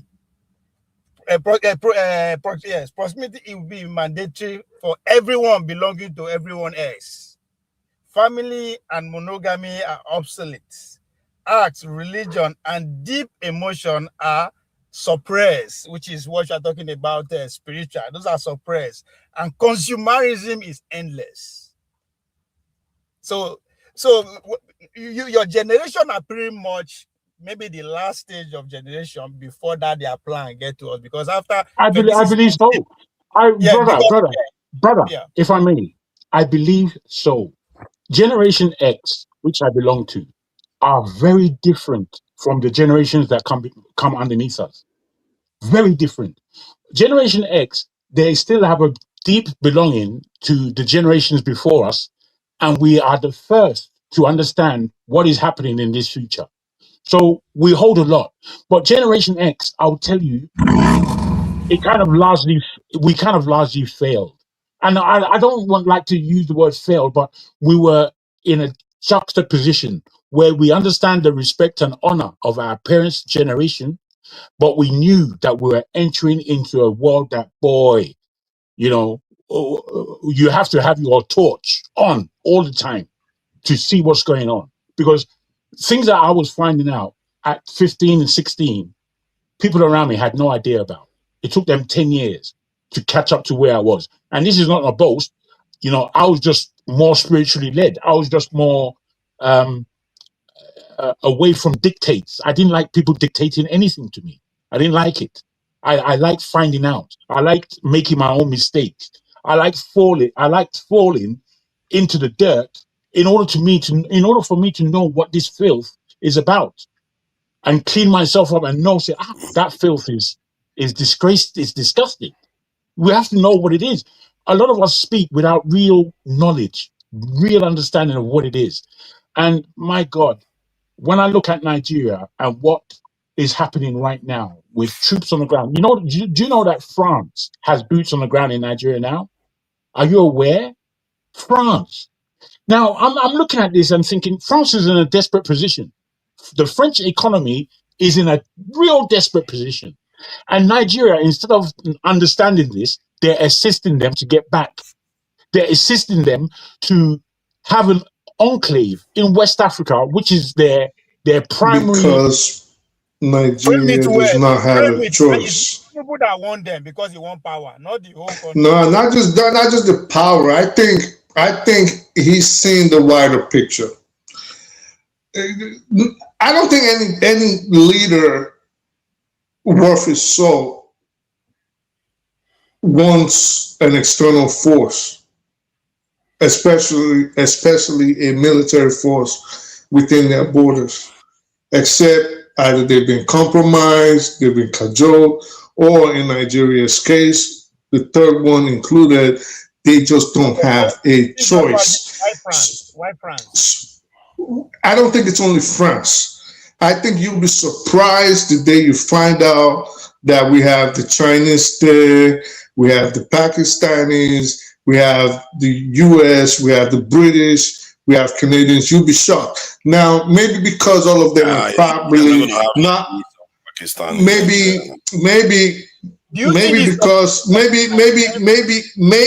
because they are not running around in uniform all over the place. But those people, at least their intelligence, I will wager a bet that they are on the ground in Nigeria right now. Listen, let's say something. There's a lot of illegal mining going on in Nigeria, and has been going on for over a decade, or at least 15 years, they say. There are landing strips in Nigeria that Nigerian military does not have access to. But there's a lot of foreign bodies, planes leaving with mineral resources, coming in with equipment. So for you to think these are private individuals, you have to be a little deluded. These are the work. Add this question to you. Add this question. So do you think France not being everywhere, as the name of France being everywhere, do you think it's the work of the opposition, or is it genuine concern from where Jagu is coming from?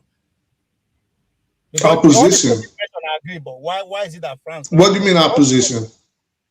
No, Jagun is speaking generally that having foreign boot on ground is not a good idea, but France in particular is not where we should go. So he's not being partisan. There are some people who oppose Tinubu who want him. I want to say, oh, why France? Why France? Why France? So I'm wondering, where is there? Why France? When you know that there's Indians, there's Chinese, there's all this, but why is it? Nigeria does not have a choice. Nigeria at this point is at a precipice. Nigeria is fighting for its survival. Nigeria is on its last throes. If we do not allow these people at this point in time to come in and take the resources, exert their influence, destroy things like the AES, however the part Nigeria has to play in it, what they will do is do it blatantly. So what they're doing now is just subtle, well, not so subtle, but at least they're giving, not so subtle, but they're giving Nigeria some kind of off-ramp. You know, we want to take everything, but we'll give you 10% if you let us in. Let me land.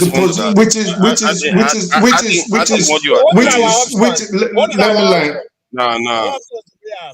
Is it okay if I lie? No. Say we don't have a choice is not accurate. No, I want to know as a nation. You haven't let me land it. No, you've made the point now, except there's something else. Go ahead. All right. Nigeria does not have a choice. Like I said, we're in the last throws. If we, but this was, hear me out. If we've seen what they did in Venezuela, and we've seen what they can do with what they're about to do in Iran. So if you think you have a choice, you don't. So it's either we're going to take it all and kill you in the process, or throw you in Marion, Illinois, or put you in Florence, Colorado with El Chapo. Or we can give you a little bit, You're a figurehead and you do as we say. So at this point, Nigeria does not have a. Let me say this, please. Because everybody keeps. When am I going to finish what? No, I beg your pardon. For made the point a long time ago. You are still repeating. No, I didn't make a point, sir. It's okay to listen. This is your problem. You never like to listen. You listen halfway. Go ahead, sir. You want me to tell you the point? Yeah. You want me to tell you the point? I already know the point. He's already made the point since 5 minutes ago, and you're still making one point over and over again. Oh yeah. No matter. Let me say my piece. You go. I've been talking. See, to tell a nation that they don't have a choice sounds like something, and somebody from the inside or the other side will want us to hear. which is very, very weird.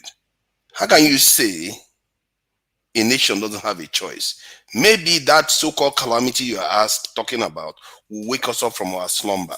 Maybe it will galvanize African countries, because this is the first time Western nations have actually, let me finish what I'm saying. This is the first time Western nations have actually showed up on the Niger-Congo side of the African continent to start bombing. And it might galvanize us, because if you look at what do you call it, Traore, even assassination attempt starts galvanizing people, not to mention if there was a war, all-out war going on there. And Nigeria is not that. When I look at Nigeria, you know, I'm on the ground right now, and I say Nigeria is not like Ukraine. It's not like many other countries where you just think you bomb one place, you decapitated the country. You would have to bomb almost every house to stop Nigerians from getting power supply, for one. You have to bomb every house to stop Nigerians to get water, for one. Nigeria is a very difficult place to conquer. If you think about it, do you even understand how the electricity? Wait, hold on. Do you even understand how Nigeria is electrified? You think you have to bomb literally every house? If they knock down the Kanji Dam, that's it. You're done. They knock down the Kanji Dam, you're done. That's exactly my point. What else electrified Nigeria? What's your point? Hold on. You don't understand. Nigeria, no, because I think we're going. Wait. No, all I'm saying is that we're going off. You don't want me to talk at all. Okay, we're just going off track. What I'm saying, then we are going off track. Yeah, I know. See, my original point was that Nigeria is not as easy to take over as you'd like to think. Kanji Dam, how many people relies on Kanji Dam? Most people have their own generator. Most people have their own solar in Nigeria. Nigerians have gotten used to doing this individually, more than most countries would like to admit. The truth is that as a people, we have a right and we have a choice to resist if we choose to. It's just that we are not ready to pay the price right now. We're not. But soon the price will be forced on us. If America decided to take over, wait. If America decided to take over Nigeria's government, right?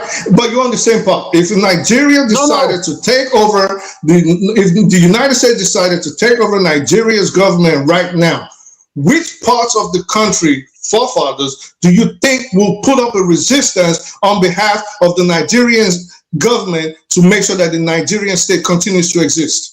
Now, please don't answer for now. Let me come in. You guys, let me put this to you. You know, Speaks, if you were the president of Nigeria, you wouldn't be saying what you're saying now. I understand what you're saying, but you know in your own mind's mind that you being the president of Nigeria, you would be very aware of these dangers, and you would proactively make policies to make sure that these things don't happen.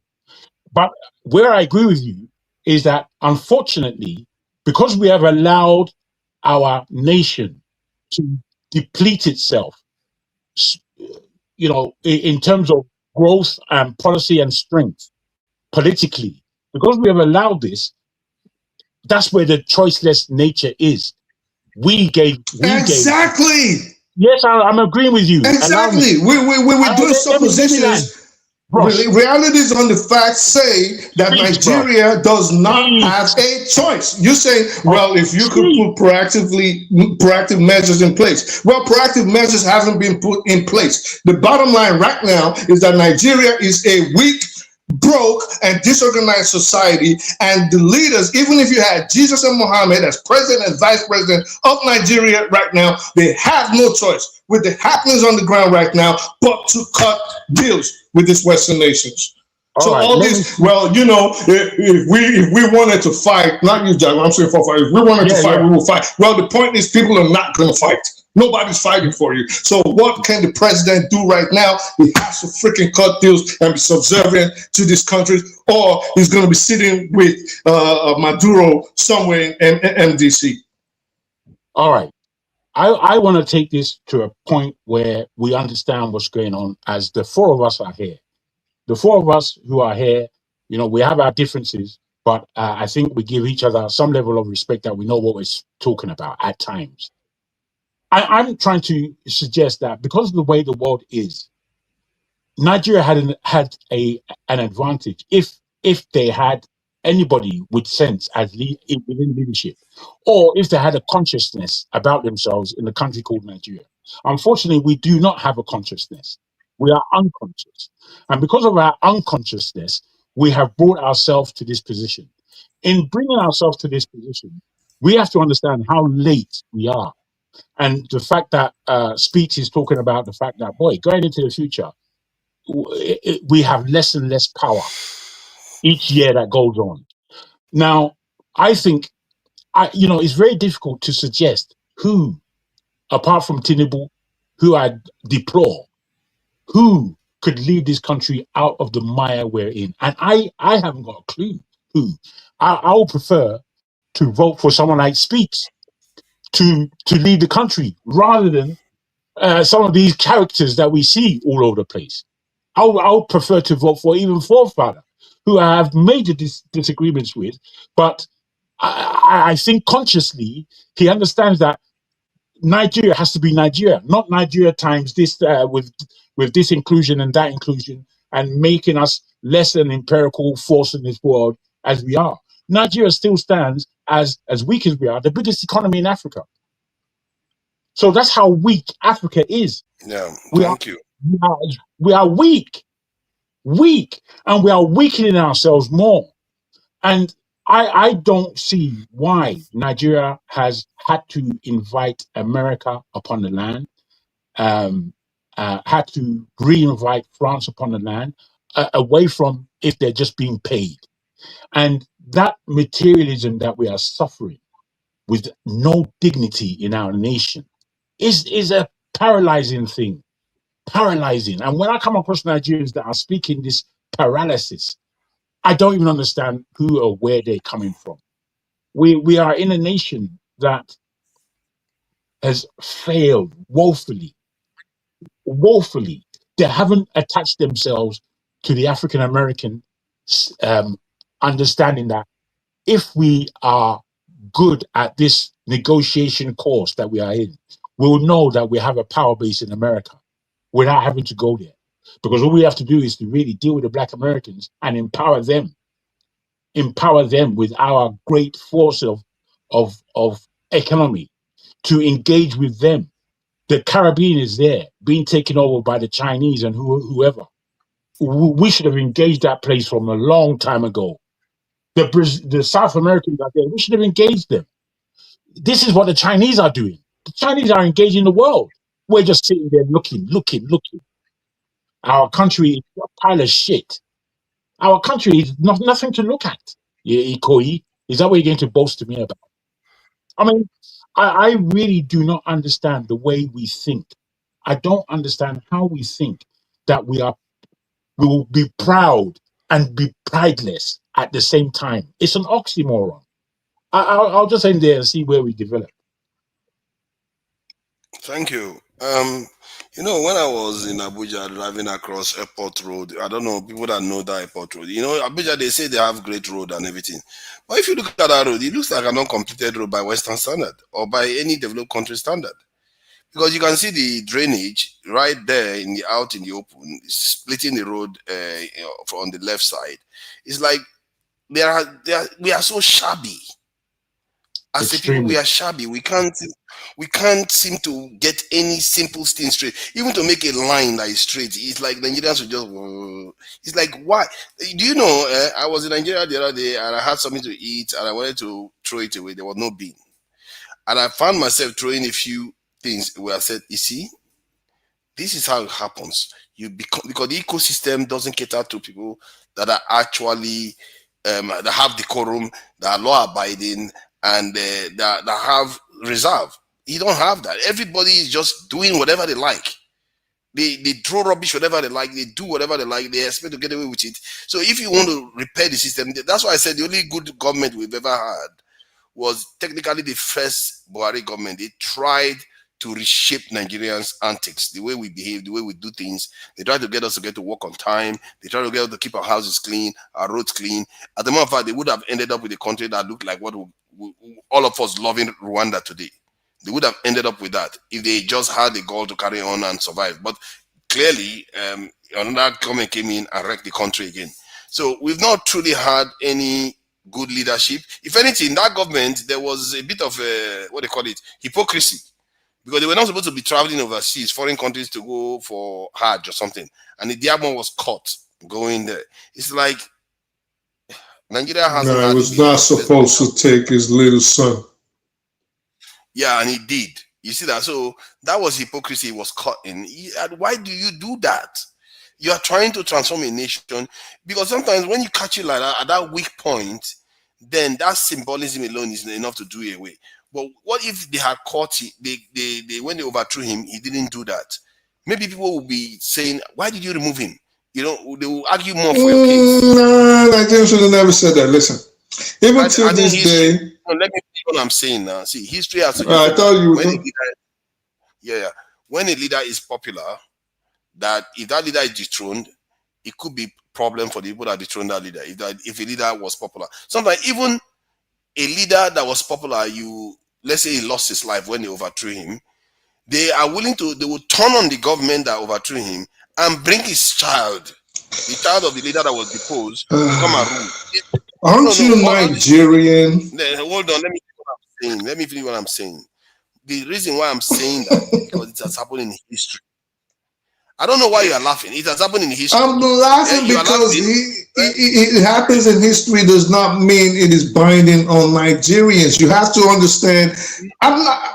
You even spent all your life in Nigeria, right? So the psyche. The psyche of Nigeria, I'll tell you why it's not the same. If the psyche of Nigerians was the same, when you read the archives and see how Nigerians loved the rule of Murtala Muhammad, that if they were going to fight for anybody after his assassinations, then when Bisala and Dimka and the rest of them assassinated Murtala in Marina on his way to Dodam Barracks, they would have fought for Nigeria. They would have risen up. Hold on, a lot of Southerners loved Murtala. A lot of Africans love Murtala, but not the North. So let's not. Well, no. What do you gauge by a lot? What do you mean not a lot? Remember, this is a guy that retired 100,000 soldiers within a year or so in Nigeria. And many of them were. You mean permanent secretaries? No, soldiers. Okay. So how did that affect the regular people? No, I'm telling you that because it affected the northern people most by and large. And so the northern people. So you're trying to tell us now that the northern people had a problem with Murtala and were probably in support of the Dimka Bisala coup because he retired military officers. Is that what you're trying to tell us? I'm not saying that they support him. I'm saying that they are not as in supportive of him as the South was. What you hear about Murtala being very popular is mostly the South. That's not true. Not the North. That is absolutely not true. Okay. Murtala was loved. The archives will tell us that Murtala was loved by Nigerians. Maybe not the Eastern region, because of his antics during the Biafran War, because of his actions. So maybe not the Eastern region, which we today will call the Southeast. Maybe not that section, but the rest of Nigeria, and by and large, the rest of Africa.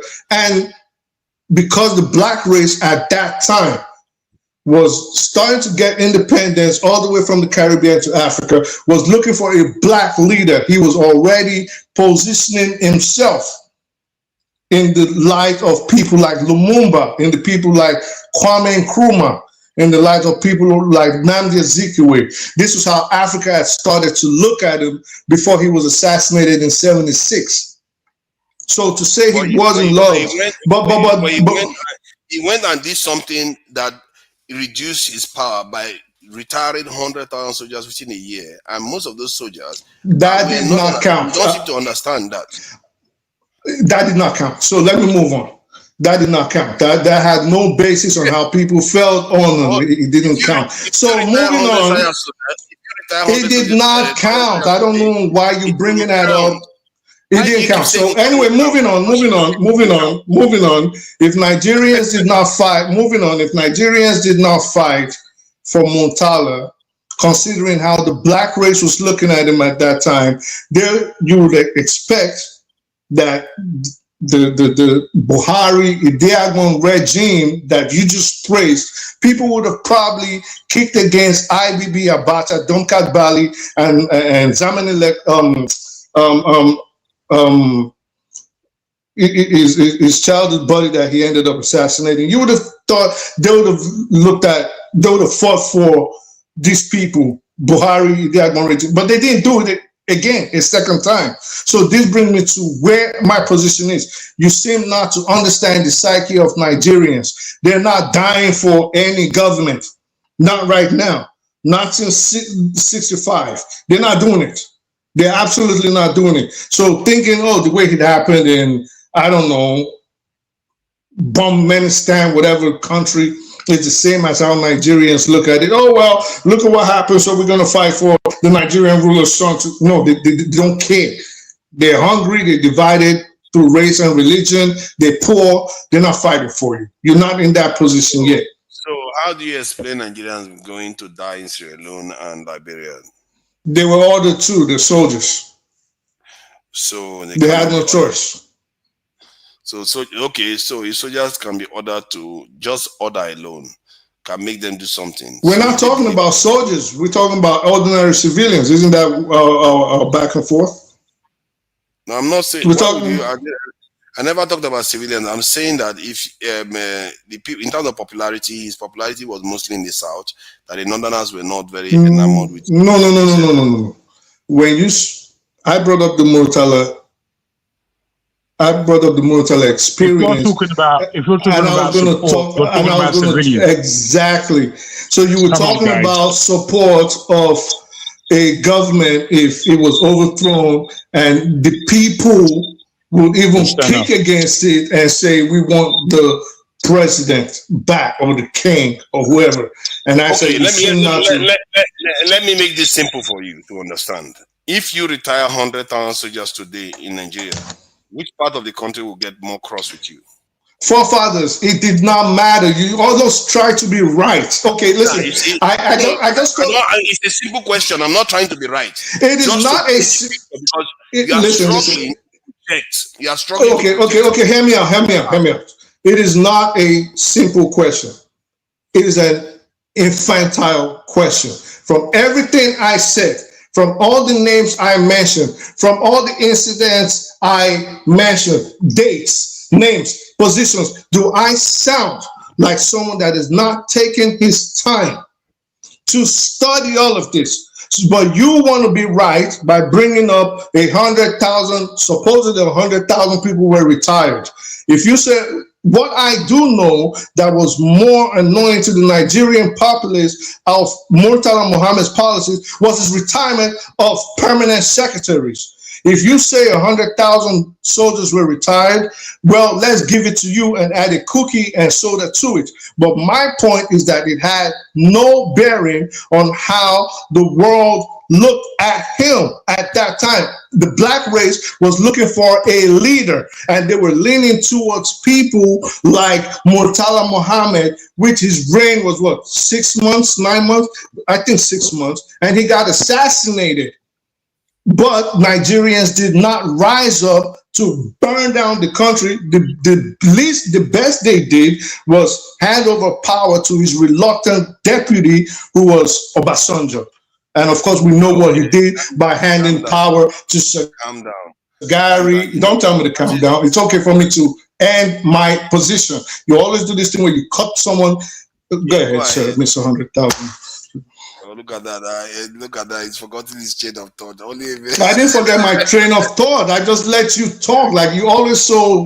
I don't understand how you approach arguments. I don't know why you are so combative. Take it easy. I'm in Nigeria. You have to give me a little bit of difference here. So the point is, what you see, when Murtala was removed or assassinated or murdered, the people that did it didn't succeed. You notice that they didn't succeed. So that is not even a good case. It's not like they took over and everybody was jubilating and welcoming them. No, they didn't succeed because they took out somebody that was popular. And I wasn't arguing against you when you said Murtala was very popular all over the world. That was not my point. I just said in the context of Nigeria, the Southerners were more excited by him than the Northerners.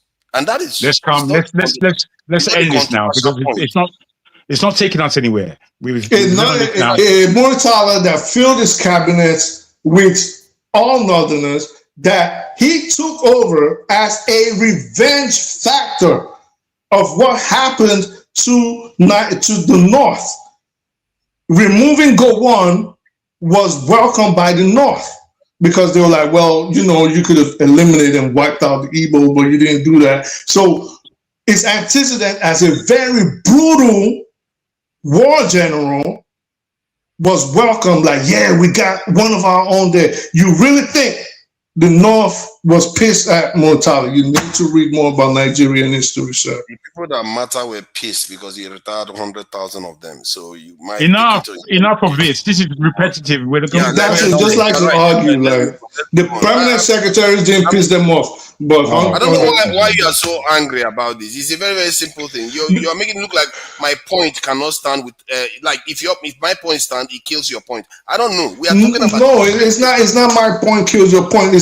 We're talking, what we started off talking about is support that we're talking about. If it went from what would happen if a foreign body invaded Nigeria, then it metamorphosed into you saying, well, you think Nigerians will stand up in support of a government if a foreign body, because it has happened in history. This was your position.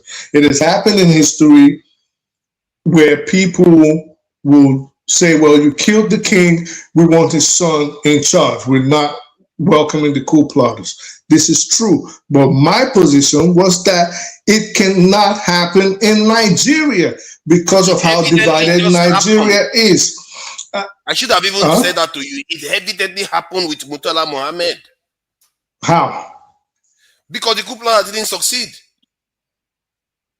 The coup plotter didn't succeed because the military repelled it, not the people. What are you talking about?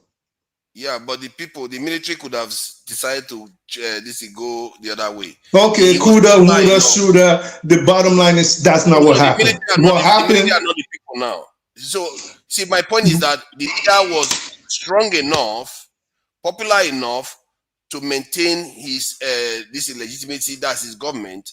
Let me ask you a question. My guy is going on. My guy. You see the conversation that we're having. Let me ask you a question. Say Bisala and Dimka succeeded on that day in 76. I think it was July. Say they succeeded and they overthrew the Supreme Military Council of Murtala Mohammed. And Bisala became president. Dimka became vice president, and all these other people. Do you think the Nigerian people would have stood up, stormed Dodon Barracks, and tried to kick out Bisala and Dimka? I'm not sure. The answer is the answer is no. The answer is no. Nigerians wouldn't have. They would have just gone along with it like every other coup that happened in Nigeria. So why did Nigerians resist the Edison Abiola's election when he was supposed to have won the council? He wasn't even a leader. Hold on, calm down. He wasn't even a leader yet. And yet they snatched it from him, something that Nigerian people supported, and they spent years agitating for that. Why did what parts of name 10 spots in Nigeria where that continued for over a year? 10 parts of Nigeria? Mm-hmm. That so-called agitation. Most of the continue just in Lagos. Maybe not the southeast too. Maybe not the southeast. But most of the south that I know of, he carried on till Abacha's demise. Yo, let's I don't not know go with about the something north. I else, man. wasn't in the north. Because this is how we're going to start arguing. It's going to start spiraling. Okay. First, we started with leaders. Now it's someone that supposedly won an election. It's not a controversial point. And sometimes when I make a human point, you say, no, Nigerians will not react like that. It's just a human point. If people love their leader, let's say Nigeria gets a good leader today that everybody loves, like most everybody in the country loves the leader, and you go and remove that leader, God help you. For once, Nigeria saw it. Yeah, that is true. But I don't listen. This is my position.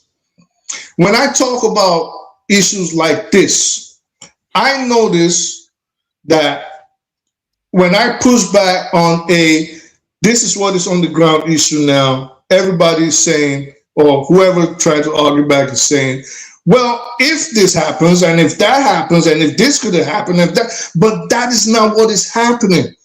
Yeah, maybe in 10 years, Nigerians might love their leaders, or maybe tomorrow, and say, we're prepared to die for our leader and motherland. But the bottom line is, as things stand right now, nobody is fighting for a leader that gets killed or assassinated. Either people are going to be joyous or they're going to move on with their life. Do you think if Donald Trump had gone to bomb the Northeast and Delta Force had run into Aso Rock and picked up the president, vice president, speaker of the House, blah, blah, blah, blah, blah, and flew them to the United States and started charging them in front of the world, do you think Nigerians would have cared? I don't think Nigerians would care for any Nigerian leader right now. I agree with you on that. They are not. Nigeria don't like their leaders. That's obvious, and they're not. I just named two leaders that Nigerians could have died for. They didn't. Nigerians are not in that mind state yet. That's what I'm saying. You mentioned Mohammed, but they technically Murtala and the Buhari Dagvin regime. Murtala and Buhari, those two regimes. I was around when that happened in Nigeria, and one of the things that neutralized anybody that wanted to defend that government was that which one? He was caught. Idiagbon government. Anybody that wanted to defend it, he was caught with his pants down.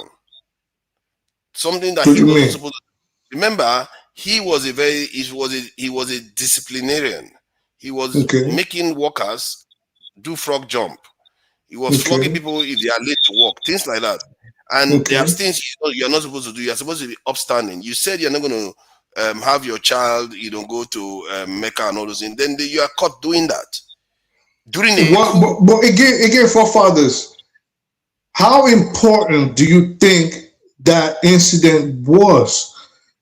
Do you think if that incident never happened, this is why I'm asking you this. Do you think if that Hajj incident never happened, where he took his young underage son to the Middle East for Hajj, if it never, let's pretend it never happened, do you think that Nigerians would have stood up against the Babangida coup of 85?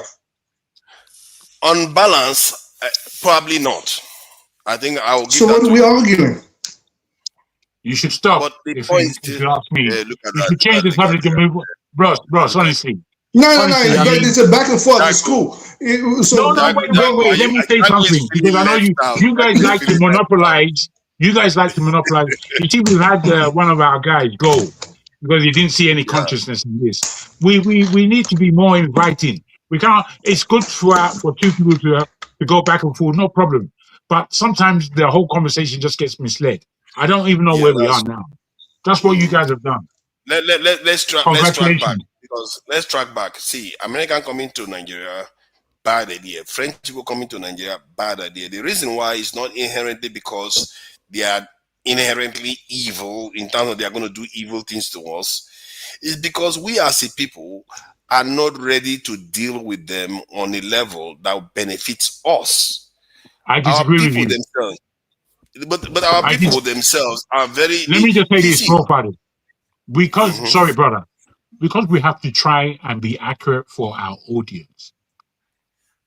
The Americans coming in to Nigeria is inviting the devil. to eat dinner. Now, I don't mean to be alarmist and call the Americans the devil, but that's what they are. Their antecedents suggest this. The Epstein files has come out, and you're telling me that we don't have devils in our midst. It doesn't add up. They have, the Americans and the West have an agenda.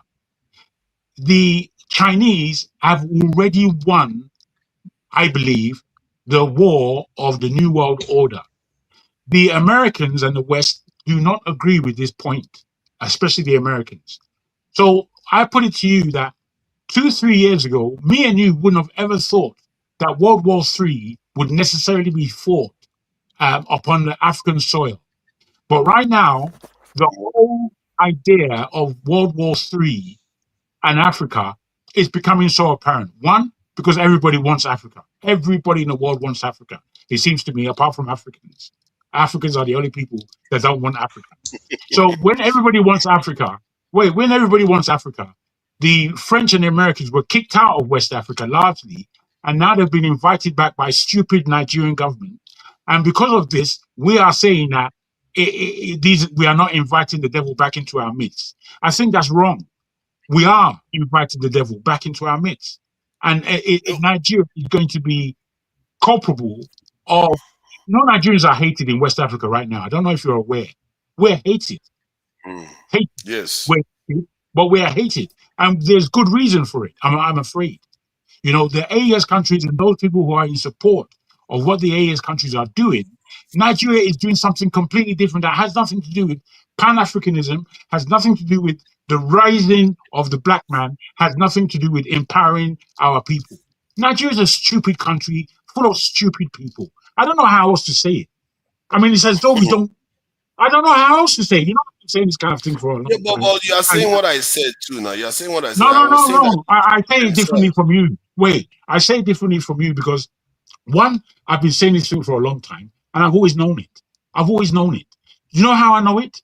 Because of the antecedents of my own family. We are all Nigerian. You see, let me now see if you guys can be honest. Me as an individual, Soji Adamo, yeah? In my life, I have been failing in the same way Nigeria fails. I don't know if this means anything to you, but that's how I see myself. I have failed in the same way Nigeria has failed. And it's apparent to me because, believe me, I was supposed to be a superstar. If you put it, I knew too much. But because of the whole Nigerian aspect of my being, bruh, things fell apart. Now, I don't know, the Nigerians that I know that haven't been affected by Nigeria are the Nigerians who took off the Nigerian cap and put it down. Just put it down and never look back. Those are the Nigerians that I know that have done well in this country. But in their soul, they're not happiest. Now, I don't know if this is a deep thing for you guys, whereby, looking at our people, our people outside of Nigeria are the people that represent Nigeria the best. They represent Nigeria the best. Imagine, the best representation of Nigeria should come from inside Nigeria. That's where it should be. That's where we should have a base. But we don't have a base there. Our base is as far away from Nigeria as we can get. That's where the gravitas of Nigeria is seen. It's not seen in Nigeria because it's not allowed to be seen. And this is the factor that I feel that we fail to admit or acknowledge. Now, when I talk about my failure, I've been all over the place. I've been all over the world. I know what I needed to do. I know what I can do. But there is something within me as a Nigerian, somebody who loves the fact that we are Nigerians, the fact that we have a country full of nous, history, and all kinds of things that are positive. We go with this. I travel with this. But there is still, I don't know if it's self-destruction, but what I equate it to is a way of not being able to pronounce things as the truth. We make excuses for ourselves. We lie. We cajole. All these are the practicalities that make us fail. And I'm afraid we all have it, but I wonder who can admit it. I wonder who can admit. I think to an extent, you have a point, especially when you use the term that just as Nigeria is failing, you are failing. You know, you can't always escape your ties and your origins. Your fate is often bound together. Because I've always imagined that if children were born by a parent that is well accomplished, wealthy, you'll find that even when that child doesn't necessarily get support from the parents, that child goes on to do well because they have all the necessary tools, and people respect that child because the child is of that parent. So you can see, if you are from Nigeria, just having the name, the attachment to Nigeria alone has, in some sense, some ways, some positive benefits to it. But in very many ways, negative, especially in the arena that you wanted to operate in. It can be very, very tedious in professional environments, in especially high level board level environment, because we don't have an ecosystem of Nigerians in that location. We've not conquered it. Let's put it that way. This is why, if you look at the Nobel Prize in physics and sciences, you barely see a black person, not to mention a Nigerian, in there. And if you look at when I should speak to Nigeria and many parts of Africa, most of the technical stuff is not handled by black people. And even the drag racing that he was doing, it turns out the one he did in Angola was handled by a non-black person. And I look at these patterns all the time. I ask myself, why are we not participating? Why is it that our leaders have just somehow made us not to do anything? It's so strange, the phenomenon. And it should be troubling to everyone, really. Because we go around saying, oh, we are practicing, we have education, we nurses, doctors, but we don't build anything. We don't have somebody that is technically top in their field operating within the African continent. No way.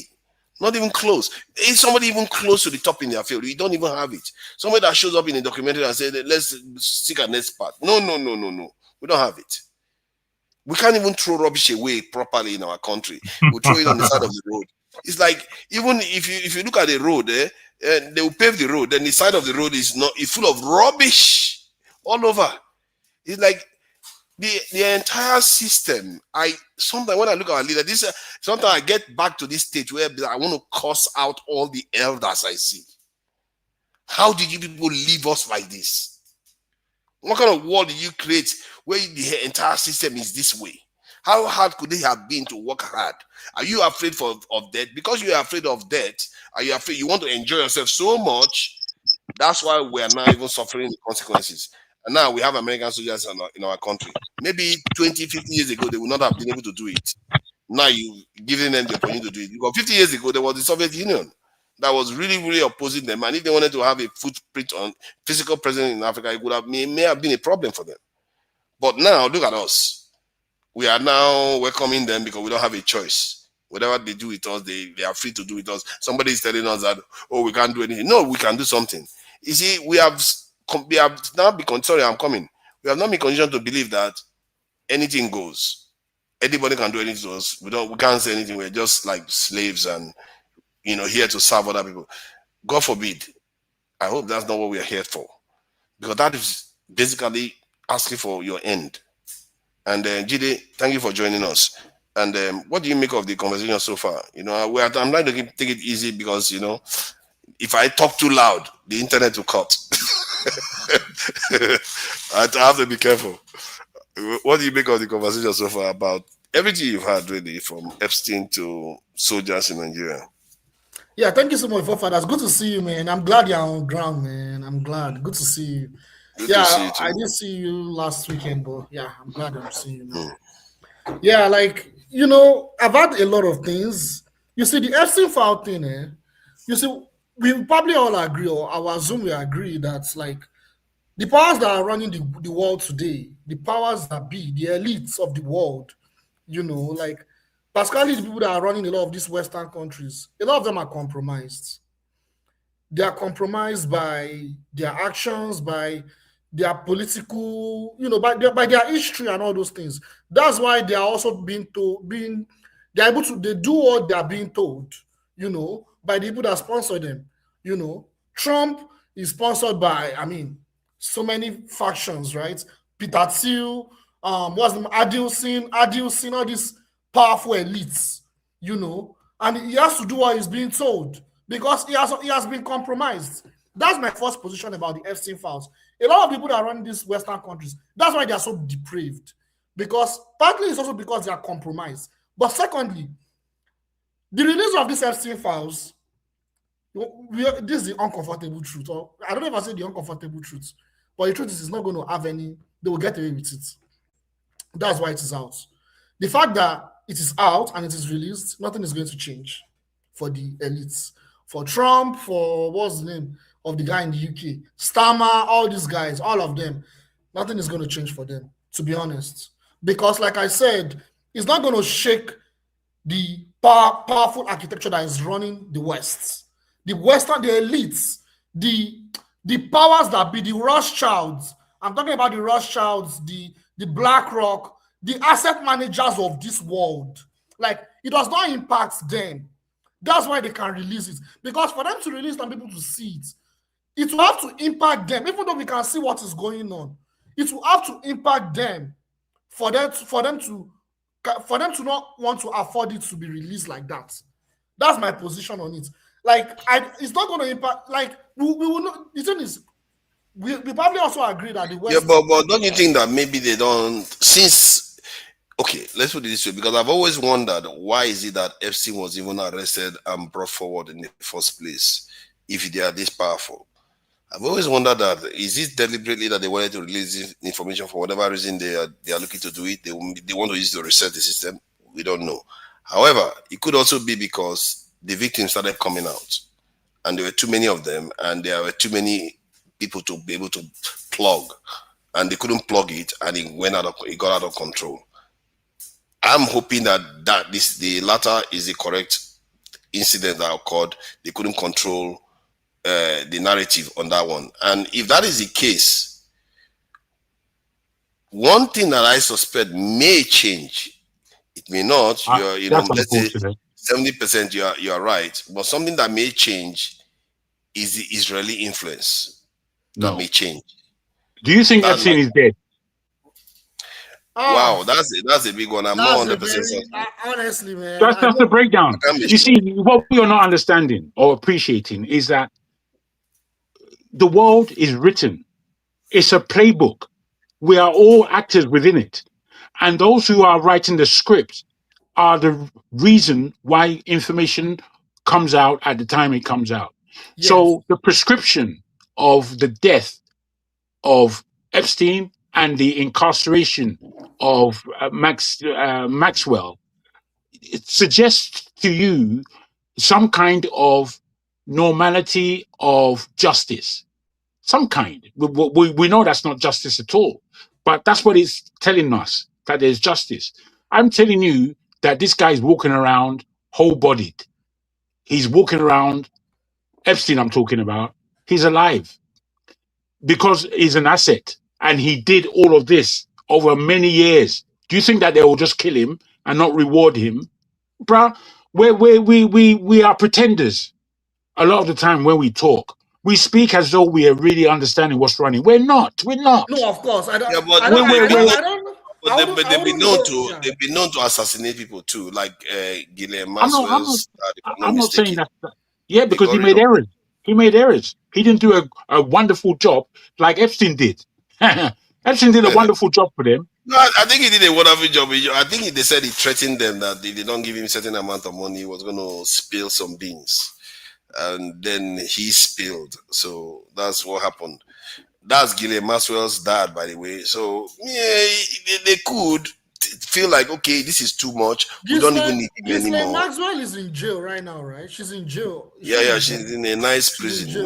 Nice, very nice prison. I still feel there's more information that we do not know about than what we know. Of course. We don't know shit. Yeah. Let me ask a question. Let me ask a question on the outskirts of something that people don't cover a lot that seems to have emerged from the document. What is this thing about some kind of extra humans or superhuman abilities that they seem to be nurturing. What is that all about? Do you know anything about it, Jide or Jagu? Yeah, taking me back to my background knowledge of European history. Oh my God, it's been a while I learned about European history, man. Pre-Christianity European history. You see, Europeans were pagans in the past, right? Like they were pagans, and I feel like their elites have not abandoned those elements of paganism that they practice.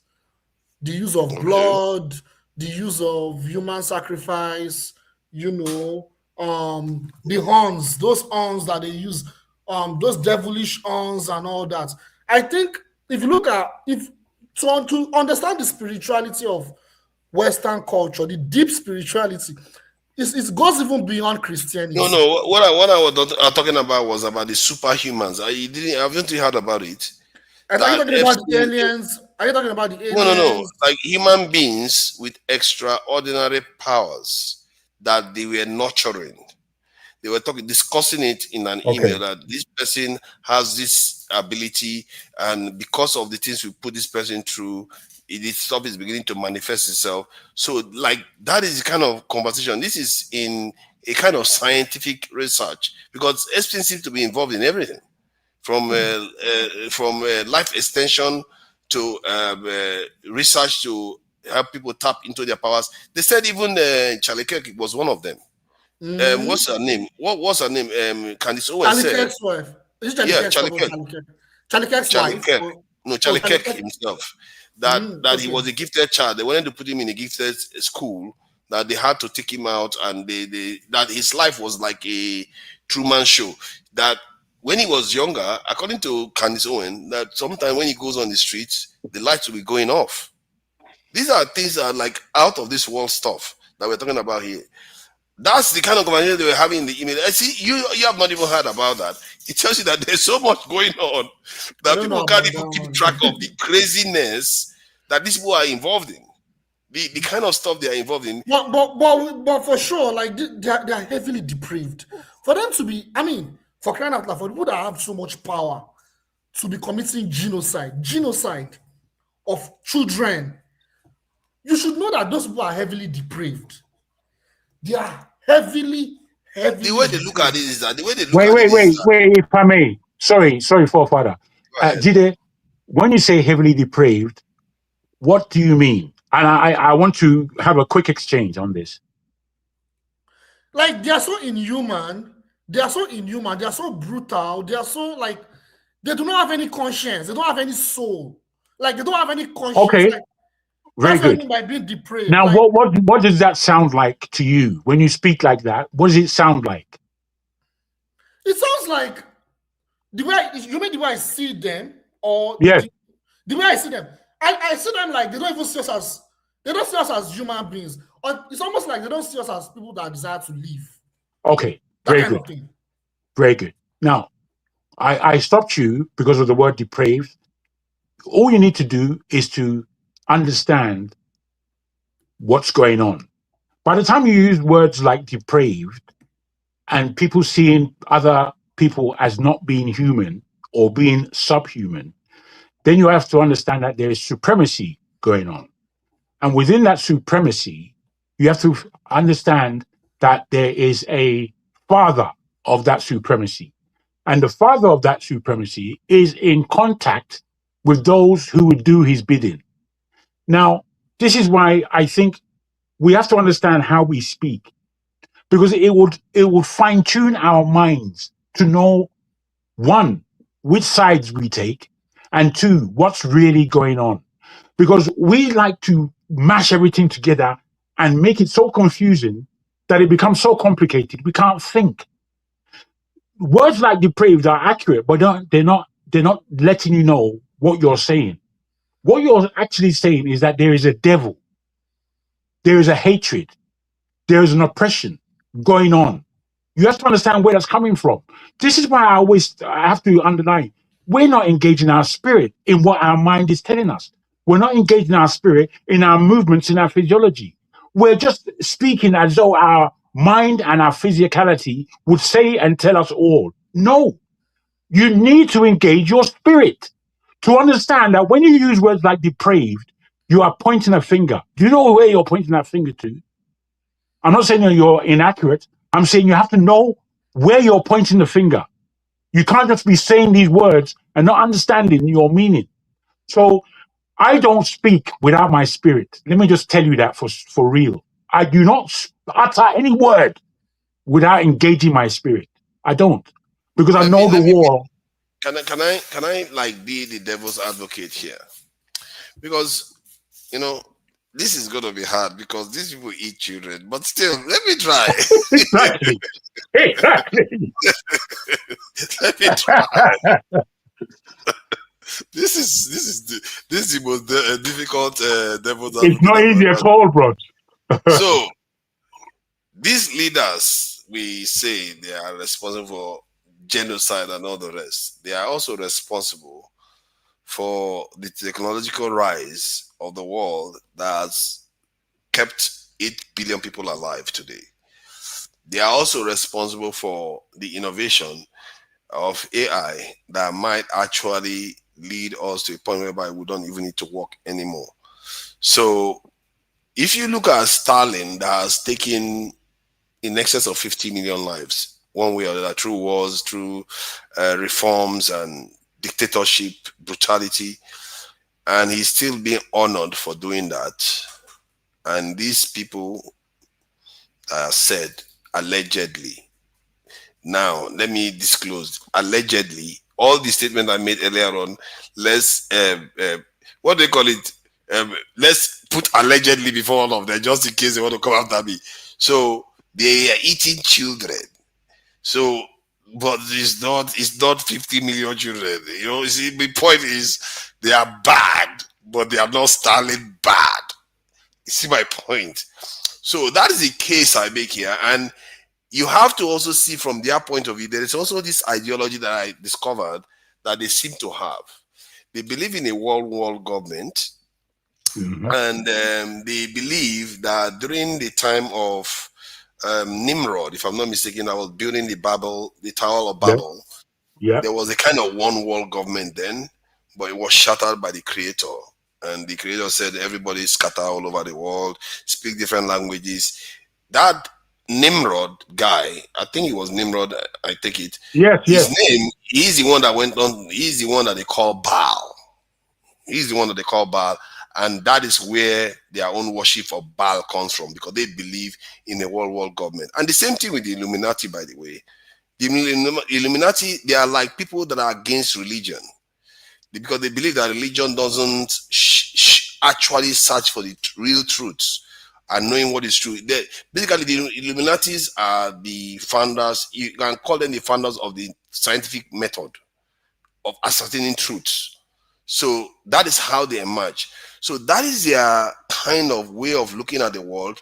So you might see, and the rituals that they are doing is in a way to bind them together, in a way to control them.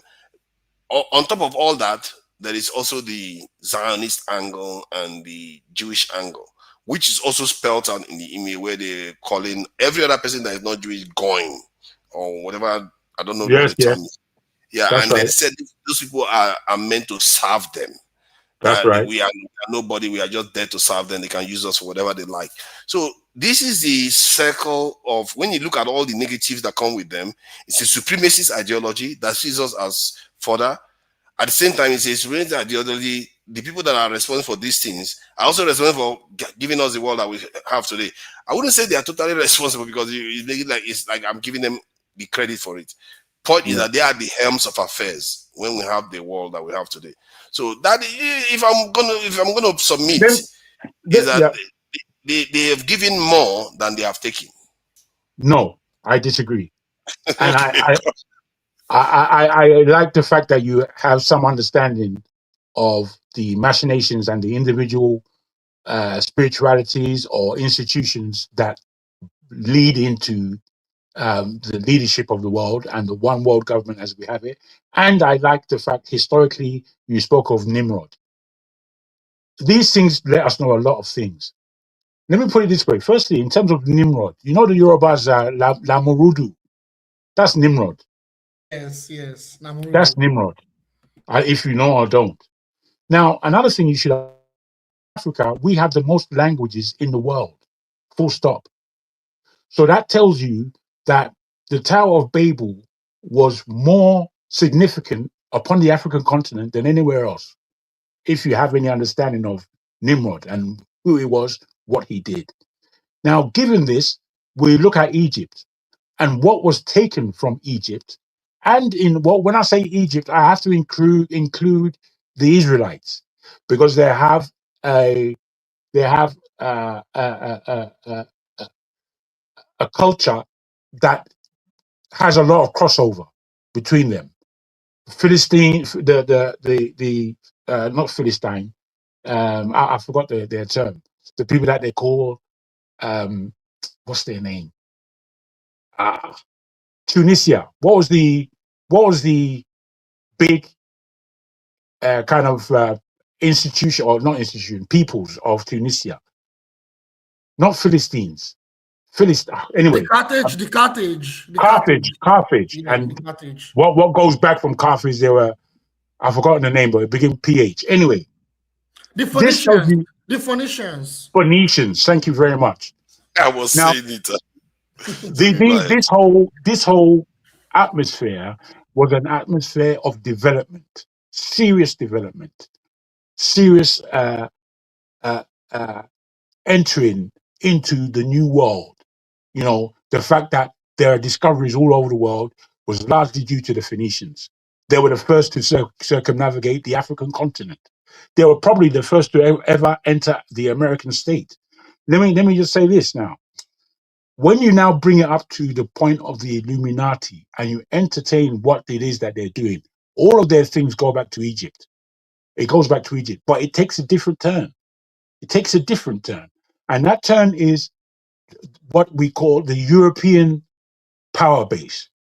The European power base now, at the end of Europe, it went on to the Europeans of the Americas, if you like. So now we have to understand that the power of the devil, it travels. And it travels towards who is running the planet. Whoever is running the planet, the devil is there, leading them. I'm speaking from a spiritual point of view, yes. But I'm letting you know that you can follow the tracks of the devil if you follow the developments of the world. Because what the devil wants is the glory of God. That's what he wants. The glory of God is what we sit upon, the planet Earth, what we observe within the solar system. All these are the works of the Father God. And I'm not basing this on Christianity. I'm basing this on what it is that we can observe in the world. Because religion doesn't matter. A lot of people are religious. They're just fooling themselves, as far as I'm concerned. It's only God and the devil that we need to have understanding of what's going on in this world. The fact that we pray 10 times a day and all that bullshit doesn't matter. What matters is how God is moving and how the devil is moving. And therefore, who amongst the human beings is following who. I'll just end it there and invite you guys to see where we. Jide, yeah, that's true. For a moment, I was beginning to think that you have now found Christ as your Lord and personal Savior. But you know, maybe it won't be a bad thing. There will be a day that might happen. Who knows? So, but Jide, what do you make of it? Because these people, is there a different way of looking at them? Is that why people are not reacting the way you expected to react? Maybe they subconsciously we understand that they are evil, but Stalin was forgiven. He caused the death of millions. So what is going on here? When you say forgiven, what do you mean, sir? Yeah, he was forgiven in the sense that he's honored as a hero in his nation. Even if it caused the death of millions of people in that country. His endless legacy overshadowed some of the atrocities, yeah, was acclaimed for. But the thing is, this is very complicated. It's very, very complicated. You see, I don't want to go through a rabbit hole, but we need to understand that we in the West, particularly we that are in the US, even in Western Europe too, or Europe, we are going through a huge, heavy psychological warfare. And what I mean by psychological warfare I'm talking about like the media, the information space, the culture, the environment. All these things are used to bamboozle the regular people in the West. So they're going through a psychological warfare, and that psychological warfare, it comes in different forms. Like the distraction between the liberals and the conservatives, the fact that like we are entrenched in this capitalist system. It's very hard for a revolution to happen in the West. Unlike a country like Nigeria, where organically, if the people are willing, there can be a revolution in Nigeria. If the people are willing. Yeah, it's just more difficult because of the heavy psychological warfare that the people of the US or the West generally are facing. I do not know how to explain it, because psychological warfare is a huge term. The spirituality side is part of it. But to put it in the easiest term, the people of this part of the world are heavily socially engineered. They are heavily socially engineered you understand, like, that's why they cannot see between the left and the right. I'm talking about between the liberals and the conservatives.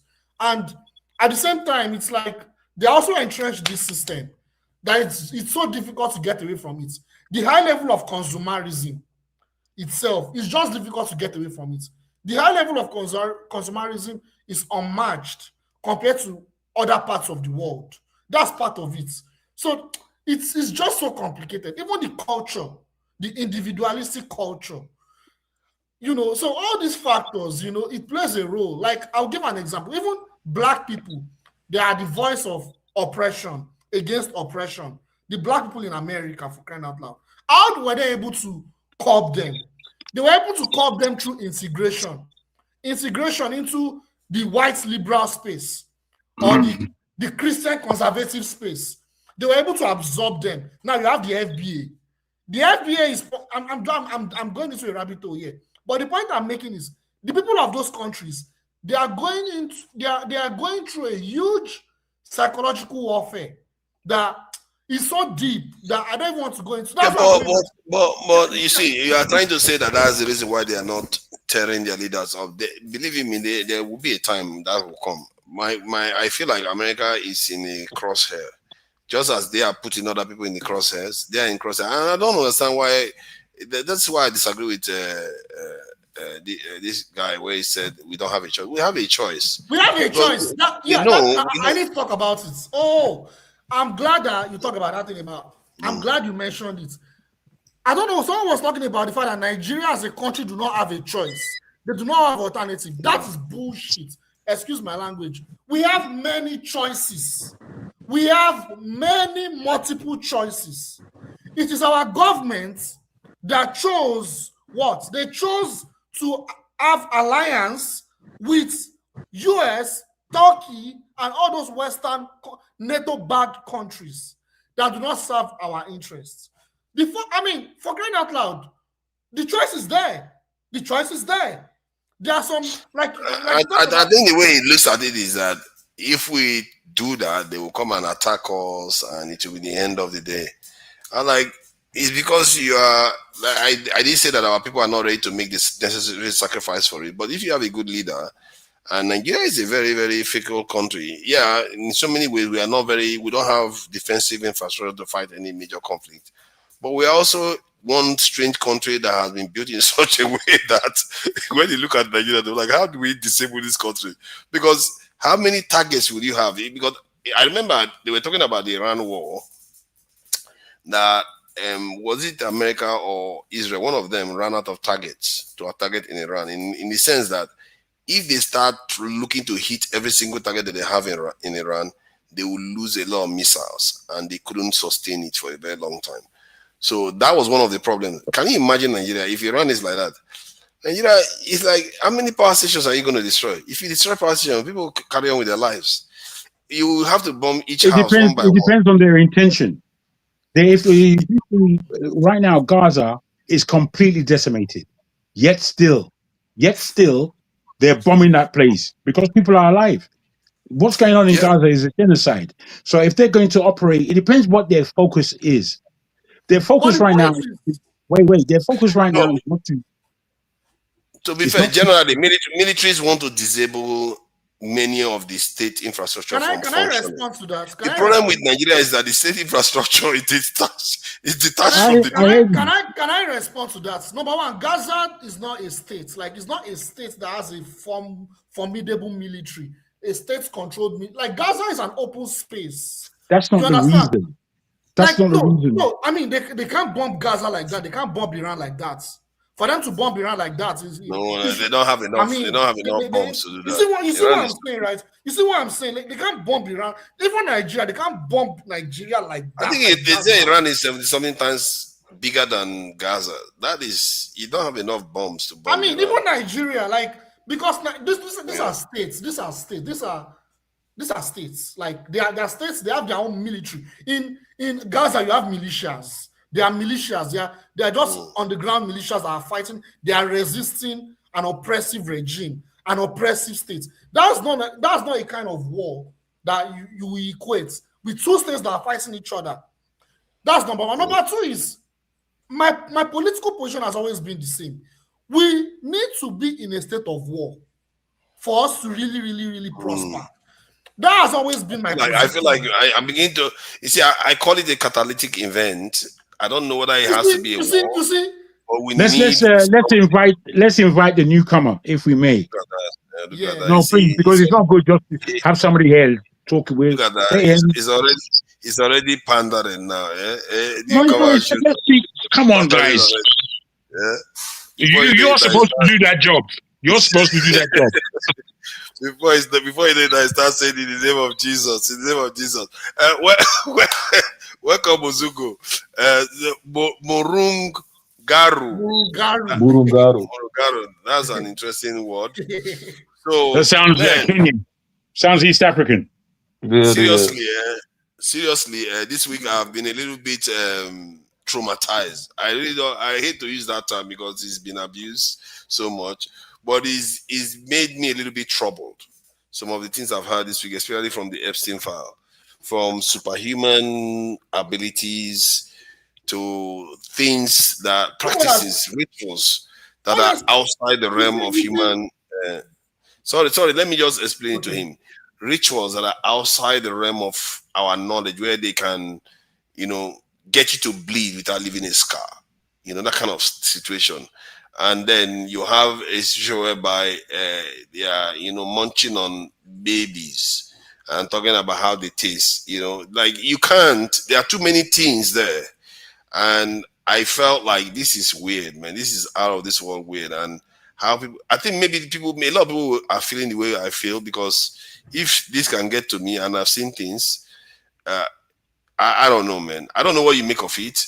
I don't know what Americans are going to do, but sooner or later there will be a reckoning for what people are just saying. No, they're going to put this. No, this is different. This is not John F. Kennedy. This. I'm not even sure this has ever happened in Western history. Oh, don't be silly. Let me ask you. Damaging information about their leaders. I've never seen anything like this. Do you think, forefather, and anyone here, do you think that you've ever eaten a human body, given what you know now? Ew. God forbid. If I see it, I will run. You see, this kind of. Have you guys ever eaten McDonald's? You see, I know that's where he's going. I mean, you're trying to make us. You got a point. We don't know what's in it, but I hope I haven't ate any human flesh before. Yeah, I hope not. We probably have eaten donkey for sure. Thinking that we are eating steak. So please go ahead. What do you make of this Epstein file dump, and how do you find it, and what do you think the ramifications are? Because including Africa, clearly a typical Nigerian wouldn't accept Nigerian currency for payment. A Nigerian minister in Nigeria wouldn't accept Nigerian currency. Man, you can't even make it up. Please go ahead. Yeah, it's deplorable, their behavior. I mean, the thing is, bro, the propaganda that they put out to the world to whitewash their image, because majority of the world thinks, I mean, the average citizen thinks they're not as evil as they are. Like, they're going around kidnapping people's children. What they did in Haiti, the Clintons and all of that, taking them to the Epstein Island, like it's just disgusting. I mean, I don't see how people make excuses for these people. Then they want to act like they're the bastion of democracy and justice and fairness. I really just don't understand it. But to understand their formation and their character, I would implore everybody to go read the book Iceman Inheritance by Michael Bradley. That gives a great summary of or theory of how they act the way they do, how they were formulated from their ecosystem, coming from scarcity in the ice during their formation period of their genome. But I mean, with the average United States citizen right now, bro, it's like I'm trying to get out of this country, man. It's just sickening. These people are okay with the stuff that's going on. They justify the evil doings that the United States goes around the world perpetrating. And to me, it's just I don't care what standard of living that I've been provided with through the country. There's no justifying it. I can't sleep with myself at night knowing that I fund a country that goes around doing this stuff. So I got my exit plan. I'm getting out as soon as possible. Wow. Yeah, I think it's one life we have, and sometimes it's worth living it with what your principles are by, because sometimes people sacrifice too much for comfort.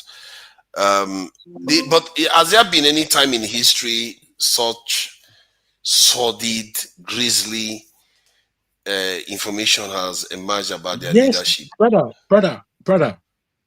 Again, Okay, wait. Take I your would time. like to Take your hear time.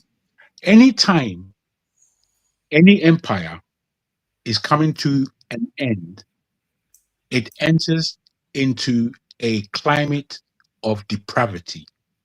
And that depravity would include all the kind of good mannerisms that we believe belong to humanity. So their sexuality, what they eat, how they conduct themselves, all these things begin to fail and fall. Right now, we are seeing President Trump marauding and forgetting any international laws. This is the beginning of an end of any cultural empire. That's what it suggests. That's what it is. So we have to understand that this is not the first time. This is not the first time. What we have Yeah, to but engage. do you know of any first time then, or any time even? Because I know about the French Revolution, but I thought it was let them eat cake that triggered people to lose it. But which one is this sordid?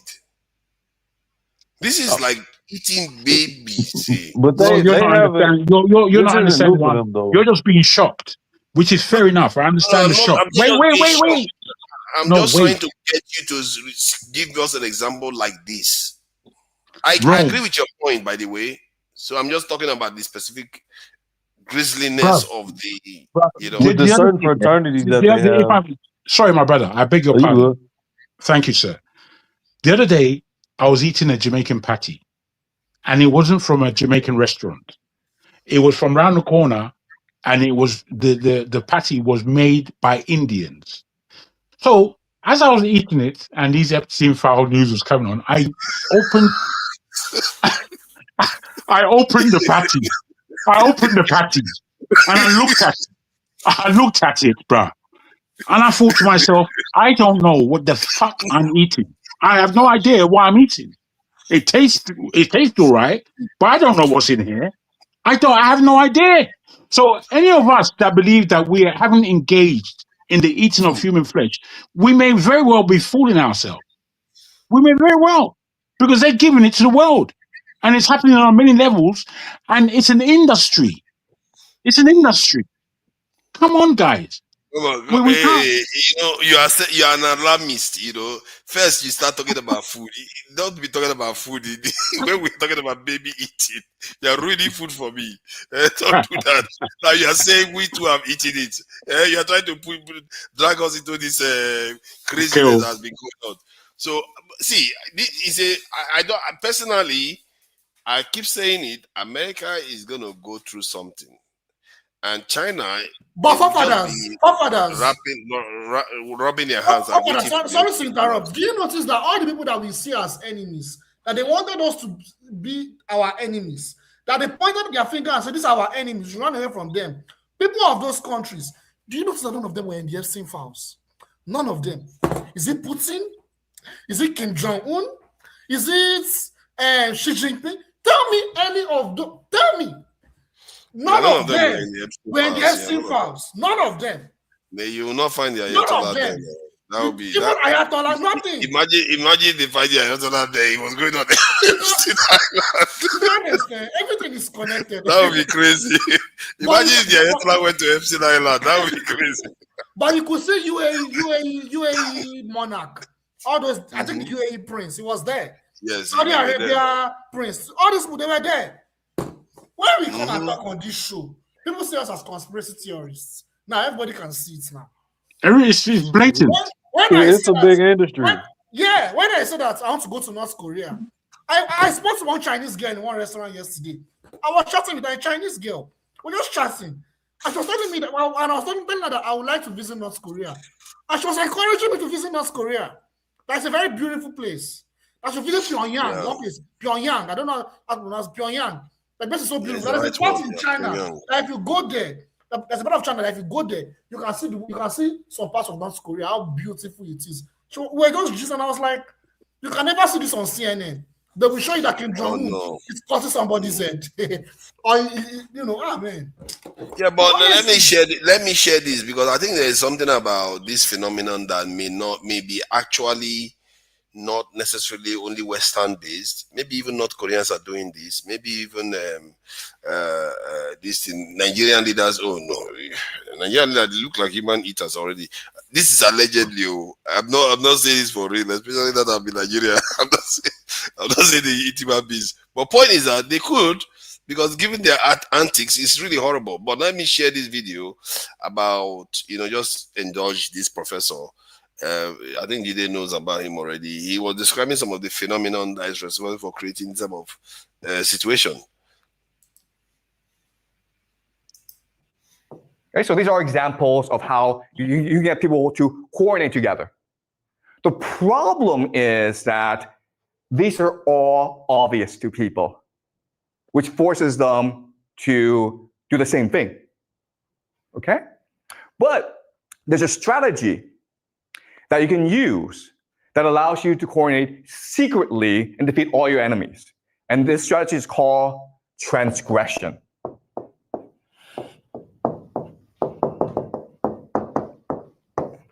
Transgression. The breaking of taboos, the breaking of social norms, the breaking of social laws. Transgression. Okay, so let's study this concept.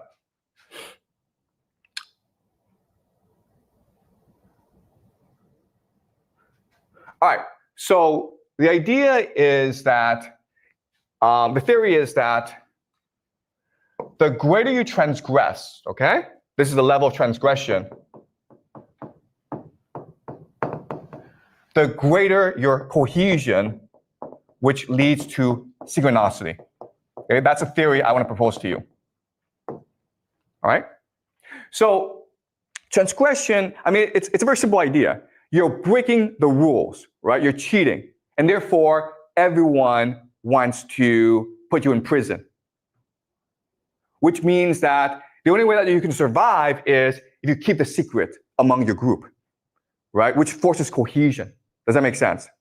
All right? And we see this in all aspects of society, right? So the most basic form of transgression is just joking or pranking, right? So for example, you guys, 6 of you, decide, you know what, we're gonna play a joke on the school. We're going to cover all the rooms with toilet paper. It's a joke, it's a prank. But obviously, you don't wanna get caught because the school will punish you. And this joke and this prank will make you more cohesive, right? Because now you have a secret amongst yourself. And if anyone betrays you, you're all screwed, right? Does that make sense? That's the logic.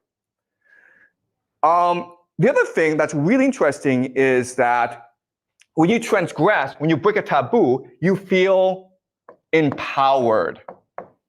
You feel liberated. And it becomes addictive,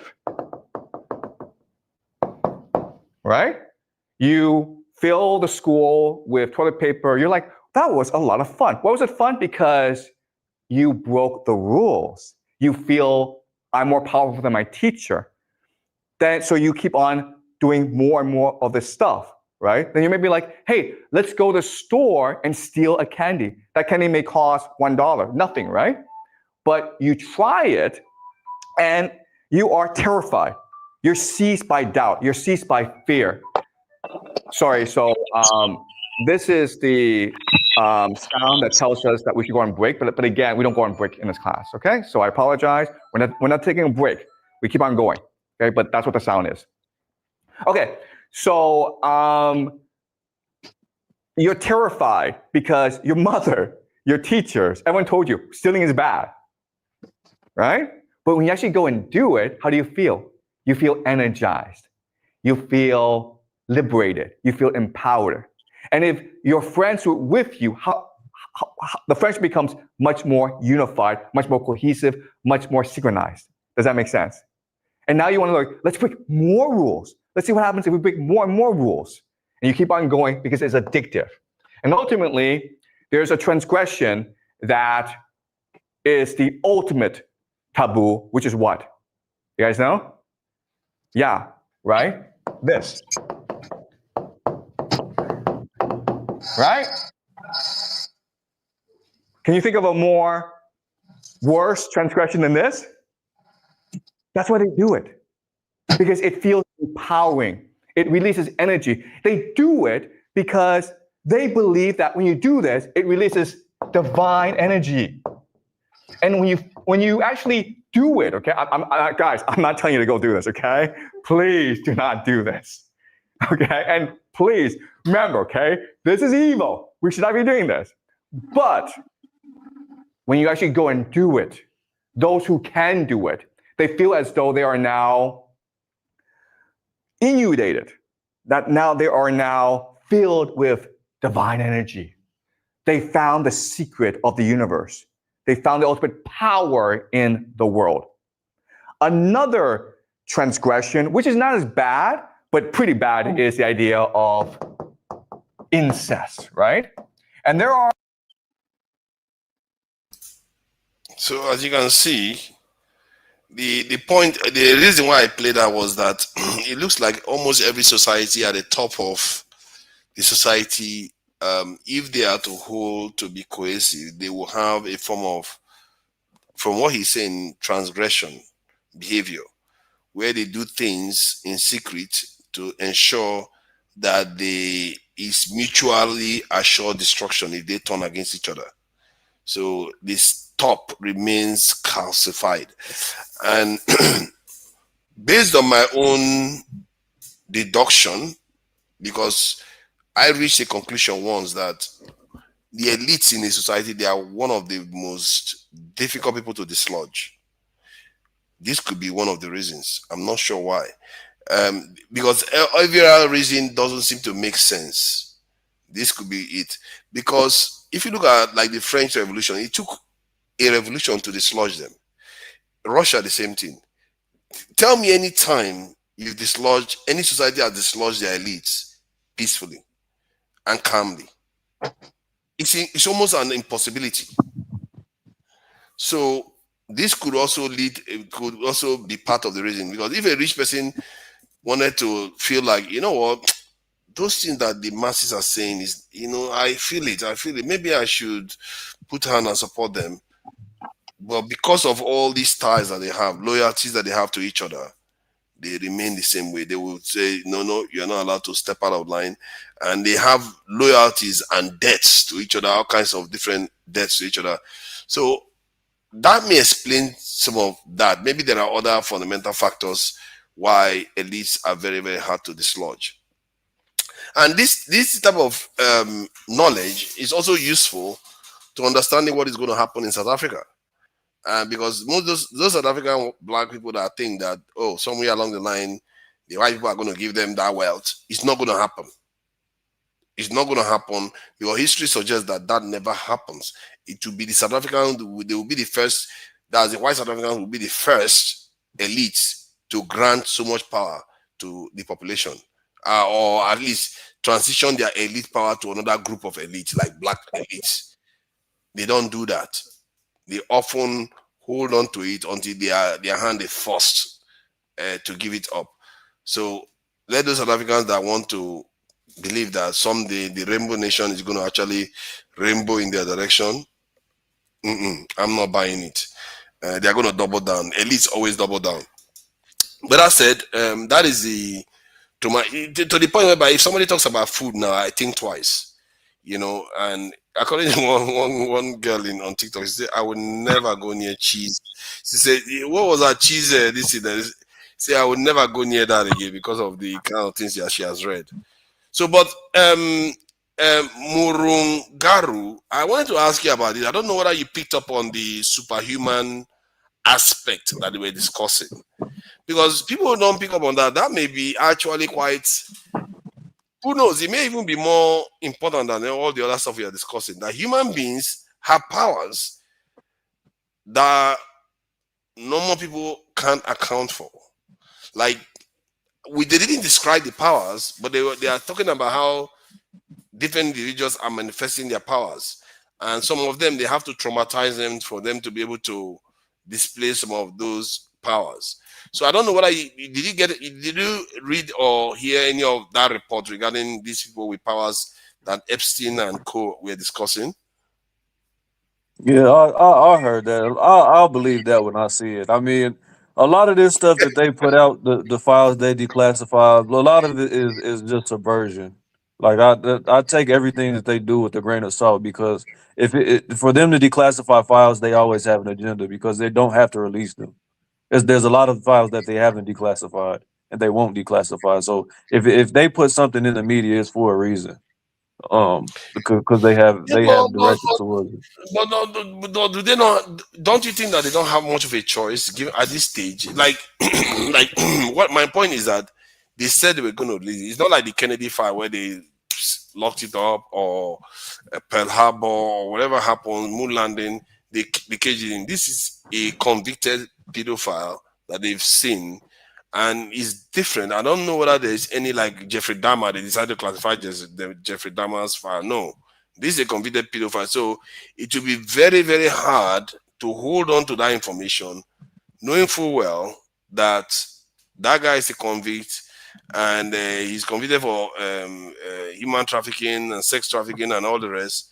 But somehow the what they call them, the perpetrators, the people that solicited all those things, none of them were convicted. So it was almost untenable for them. And remember, many Americans have seen the evidence. It's different from like, they are not allowed to speak of it. They've seen it. But it's not the first time. Like if you go look at more CIA files, they had was an initiative that it was trying to find like people that have telepathy, and then they had a file that they were actually gaining headway, but then some years later the file it was shown that the study was inconclusive, and that the people didn't have any type of power or telepathy. So to me, bro, when it comes to them disseminating information, you got to take it with a grain of salt. I don't believe that humans have the capability to have any superpowers. I'll believe that when I see it. Like I said, I don't think that's yeah. Okay, fine. But they seem to be talking about it factually. And to be fair, I'm not going to say I believe it too. Recently, though, there was this report that said that human beings have quite a lot of senses that we know of. We think we have 5, but in reality, there are about 30-something different senses that we have. I know scientists have discovered that some human beings can tell where there is a source of food, but that's not accurately 100% of the time, but more than 50% of the time that can be accounted for by random choice. Like they can tell that there is food there by statistical probability, or by probability. They are not supposed to get that kind of figure. Let's say 70% of the time they can tell where there is food, when they shouldn't. I believe that sounds biologically evolutionary, like because that's directly affects human survival. So that's just, to me, that's just evolution. I would agree with that sense, but to say humans have like telepathy, and they can Mm. shapeshift. Like I said, I'll believe that stuff when I see it. Oh, If yeah. I observe it, then I have no right but to say it's true. But until I see it, I don't believe it. Does it say shape shifting? I didn't see shape shifting. No. But okay, I think it's what me actually seeing the documents themselves to review what they actually discussing, because if they mention shape shifting, I would find it hard to believe myself. But what was the direct power? They didn't make it clear based on the one that I heard. They didn't actually say the power. They just said this person is manifesting their powers. And I think maybe because it's an email, they don't want to be revealing everything in the email. They say this person is manifesting their power, that they are special. Candice Owen testified that Charlie Kirk is one of them that was special, alive from a young age. That they wanted to put him into a special school. And then these people, TP USA people or whatever, they came and took him, and they started raising him since then. And that sometimes, according to how, I don't know whether it's real, that sometimes when he's walking on the street, the lights will be going off. So all this stuff is just words. Is she trying to insinuate that he was making the lights go off based on him walking? No, she doesn't know. She doesn't know. She says his life is a Truman show. So I don't know whether she knows for sure, but she just says that is a phenomenon that she has either heard of or seen Charlie Kirk be responsible for, or at least when he was there, such things happened. He didn't do it consciously. If he was based on his intellect, based on the intellect that he displayed during his videos, I would be hard pressed to say he has any supernatural powers. For me, I'll say he has less than supernatural powers. I love what Murugar said. Intellect, to be fair, intellect doesn't tell you anything about supernatural power. The question you have to ask is, why did they want to put him into a special school? No. It could all be coded language, though, as far as special powers are concerned. To me, it's just it would be hard for me to believe that someone like Charlie Kirk has anything special about them. I'm sorry, he's as mundane as it gets, in my opinion. He just got a platform. Very well said. Very well said. No, you see, my brother, have to be careful. Yes. Oh, of course. You see, guys. If it was Elon Musk or someone, I could. Even him. I wouldn't think he has superpowers either. But I mean, it would be plausible because he has an intellect and he does things that are not mundane. Charlie Kirk is he's a mundane individual in my opinion. He says nothing profound and he does nothing profound in my opinion, or when he was alive. But that's just my subjective opinion. You see, the thing is, if I may, very sharp and clever though. Okay, did you take my mic away? No, I didn't. Oh, I see. Go on, finish your sentence, sir. No, I will play a video of him. You see, no. Before you play video, no. Before you play video, please, because we know the antecedents of these people. No, I'm not. No, I'm not going to play the video. I'm not going to play the video. I'm just going to say what I think. He may not. He has bad ideas in terms of Zionists. Even when he sees something bad going on, being kind of racist towards black people. But when he is criticizing stuff when you can pick kind of have a pick at his intellect, is when he's saying stuff you support. That's when like when he was criticizing Israel about that he doesn't think this is normal that Hamas was able to attack Israel and for 5 hours or so Israel wasn't able to respond. That criticism that he gave there was one of the most brutal ones that you will hear from anywhere. He says, Israel, you can fly from one end to the other for 5 minutes. How did Israeli soldiers not emerge there within 5 hours? To me, that's common sense, though. But it's common sense. But how many people put it like that? That's my point.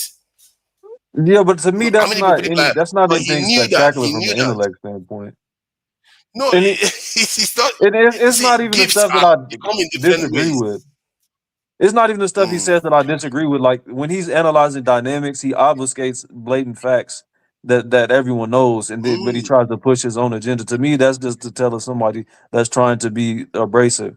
and he's not trying to actually present something that's factual. He's just trying to push an agenda, which to me he doesn't even do it in a witty way. It's just mundane and run of the mill, in my opinion. But that's just me. No, you're correct. I believe that. If I may, you see, well, I think we don't need to, I don't think we need the Epstein files to tell us that there are individuals in this world with certain powers of either intellect or of, I don't know, esoteric powers. You know, I used to be in Spain and we used to have a cat, very nice cat. It's gone now, but very nice cat, differently. You know, when I used to work in the house, I used to work from home. And when my missus was coming home, the cat would know. And then after I witnessed this, that the cat would start purring before my missus comes, and then she comes, I thought, okay. And then when the cat began purring, I then went out on the balcony to see where my missus was.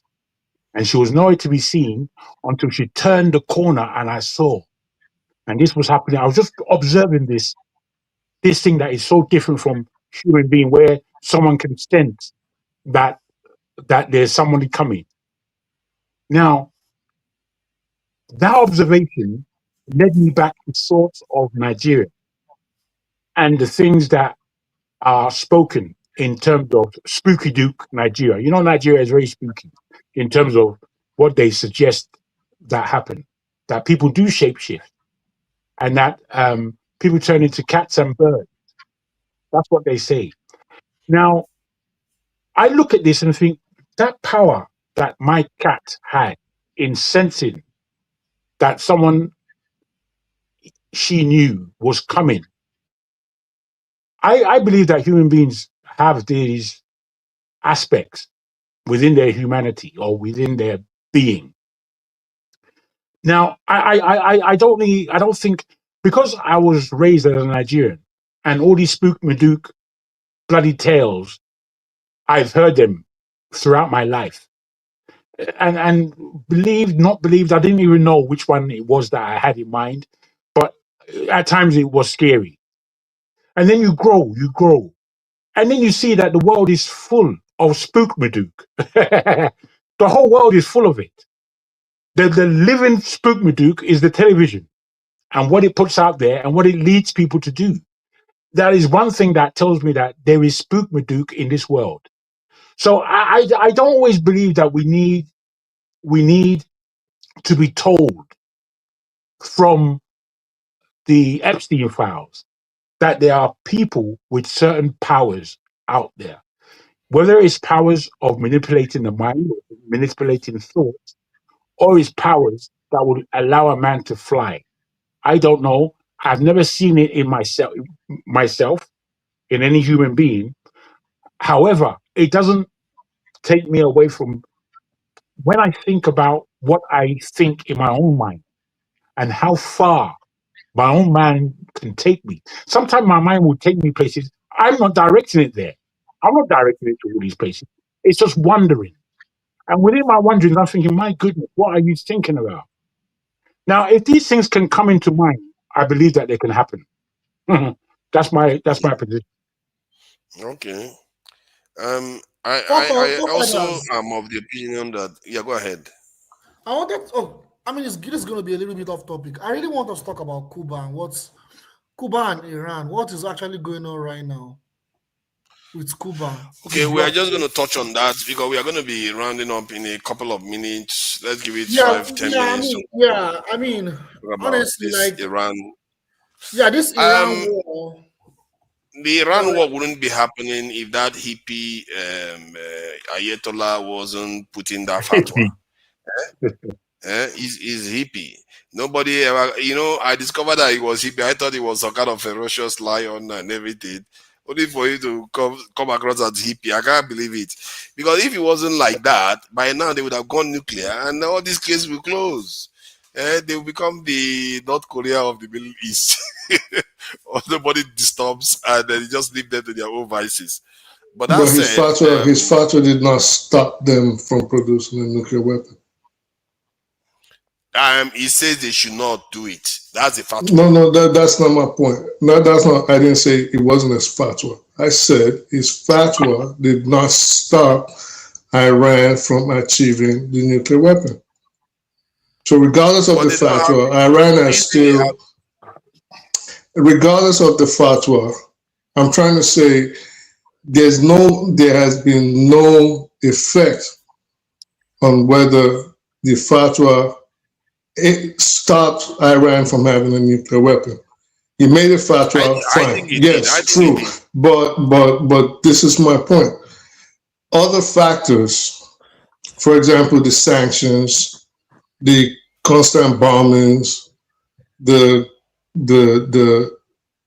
damage of the Iranian economy have done more to stop Iran from achieving its aim of being a nuclear power than the fatwa. The fatwa did not stop Iran from enriching uranium. It didn't. So I don't know why they still keep bringing up the fatwa. Enriching uranium is not nuclear weapons. The nuclear I know weapon that. part is yeah, exactly. That's my point. He has, because even they can reach to 99%, but they will not use it to build bomb. So because of that fatwa, as long as the fatwa is there, the fatwa did not stop it.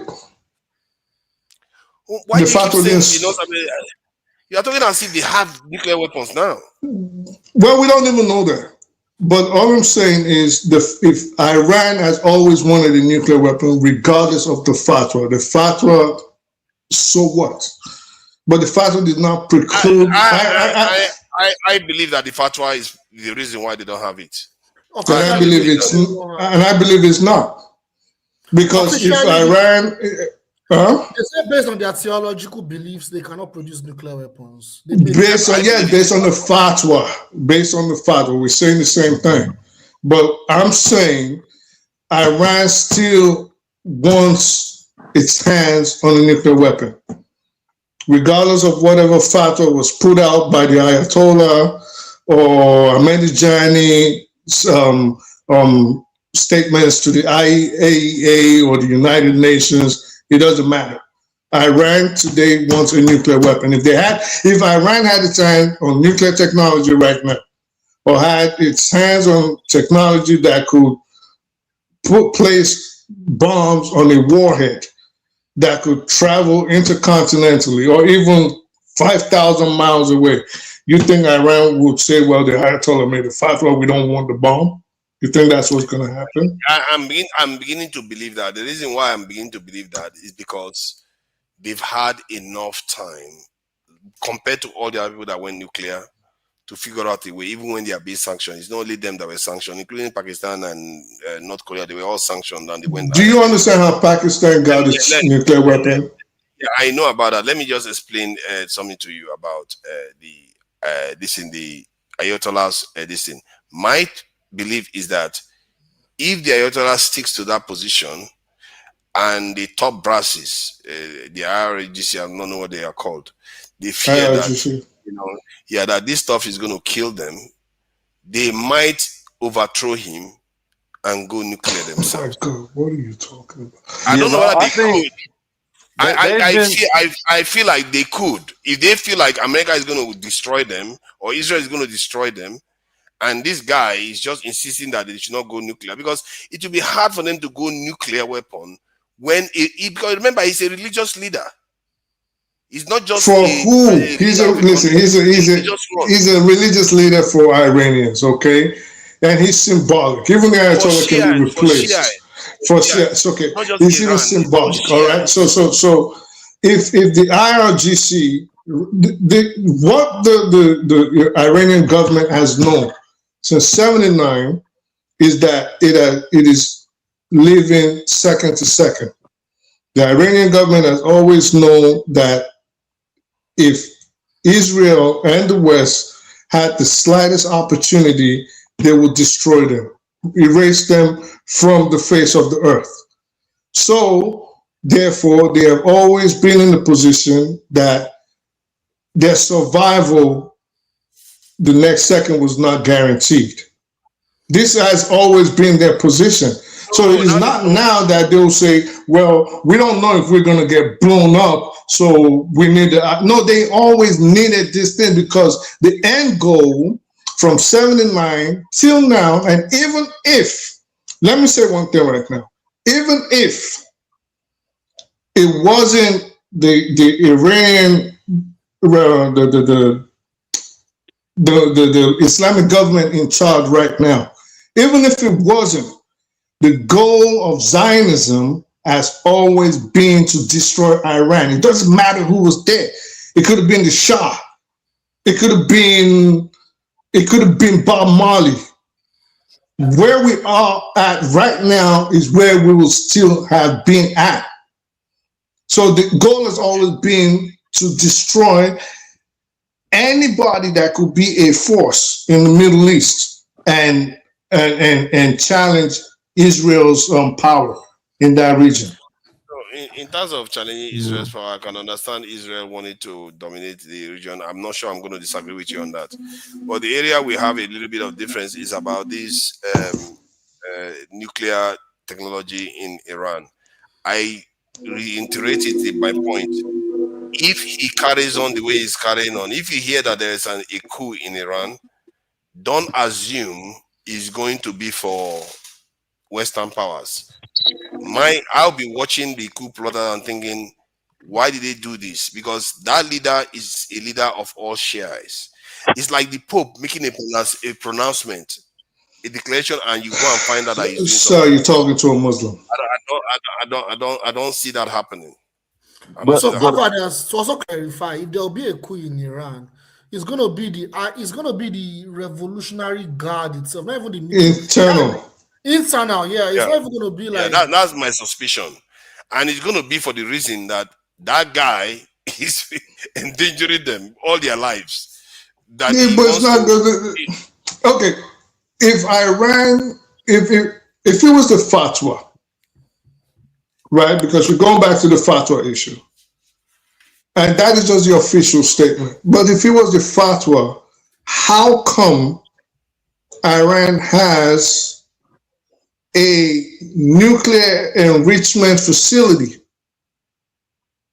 in the middle of the desert that Donald Trump supposedly obliterated a few months ago? Why are they enriching uranium in secret? Why do they have all these underground facilities with Russian workers? Why is Israel adamant on eliminating Iran's top nuclear scientists? Because they want to produce electricity or because they want to use them for medical research? No, it's because Iran is actively looking for a way to have nuclear weapons. Forget about whatever statements they make out there. If Iran, every nation in the Middle East today needs nuclear weapons. The Saudis want it. They have it on the tip of their fingers.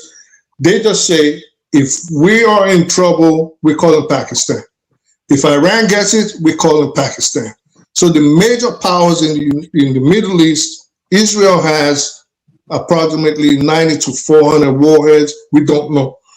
Iran wants it. Saudi Arabia is going to get it if one more person gets it, namely Iran. And Iran, let's not be shocked if Iran comes out tomorrow and say they have it. Don't be shocked. Don't be shocked. Don't be shocked for 1 second. The only part that will shock me is that the Ayatollah will lose some face because, Ayatollah will lose face to who? You? Yeah, to his followers now. I thought they were... What are you even talking about? Come on, let's move this conversation over. What do you mean? What am I talking about? You are a Muslim and you don't seem to understand that he's a religious leader. I don't seem to understand. I seem to understand that he's not going to lose face. If Iran comes out with a nuclear weapon right now, Shiites all over the world are going to be happy. Matter of fact, even non-Shiites are going to be happy. Yes, I mean, yeah. In addition to that, what I'm thinking may happen is that when they have nuclear weapons, they will keep it secret. So there's a possibility that maybe they have it, but it is in secret. They have to keep it secret, not only for their own sake, for the sake that if they reveal it, Saudi Arabia will go nuclear, Egypt will want to go nuclear, Turkey will want to go nuclear. So for that reason, they could keep it secret. And I also think maybe that is the reason for the fatwa in the first place.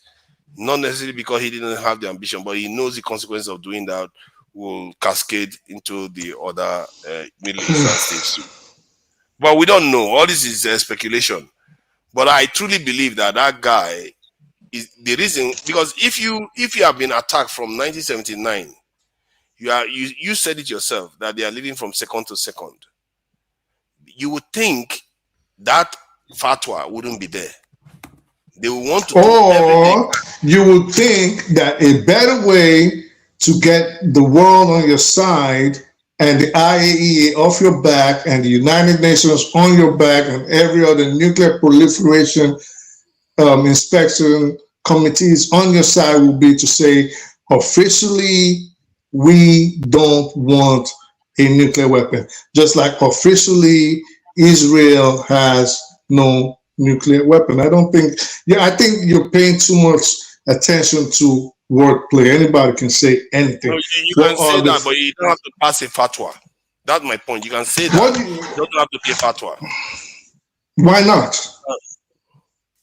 Because fatwa has implication that it's a religious kind of statement. You'll stop. No, now come on. But that would make it more believable, though. Yeah, to the outside looking from the outside looking in. Exactly, it's a religious oath to make it believable. But in other words, if you are found to be lying, it's going to undermine the very top of the religion for lying.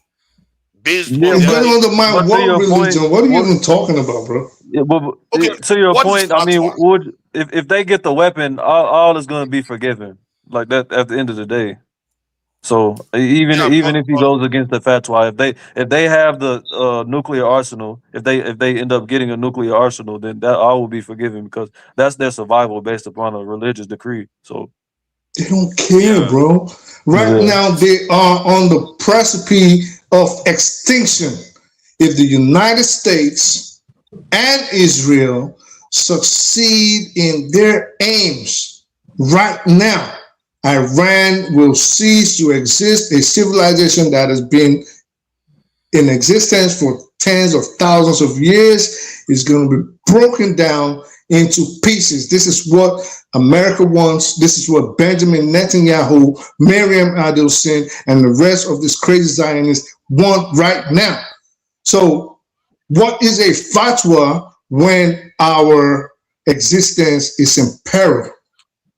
They need that nuclear weapon. Sometimes the way you talk, sometimes I really wish you couch it in the way many nations behave that are going nuclear. A nation that wants to go nuclear, their attitude, all they want to do, okay, let me qualify it. All the nations that I've seen so far, study their history that went nuclear, their attitude, this is not their attitude. Their attitude. They are going headlong towards it. Their job is stop us if you can. That's bro. Hold on, everybody. All right, go ahead. Sorry. Bubre, I just want to tell you, to be honest, Father is right. There was a very strong fatwa in Iran not to create nuclear weapons. This is a fact. We know this. I'm saying it has no implication in reality. If we're being realistic, right? We all agree there was a fatwa. I'm saying he's saying that is the main reason they never created the nuclear weapon. That's the reason. Initially, yes. And also, the secret services that have investigated Iran have said there's no sign they are looking to go in that direction. That's what made me call him a hippie. We all agree on that. The IAEA has not found any violations on the part of Iran.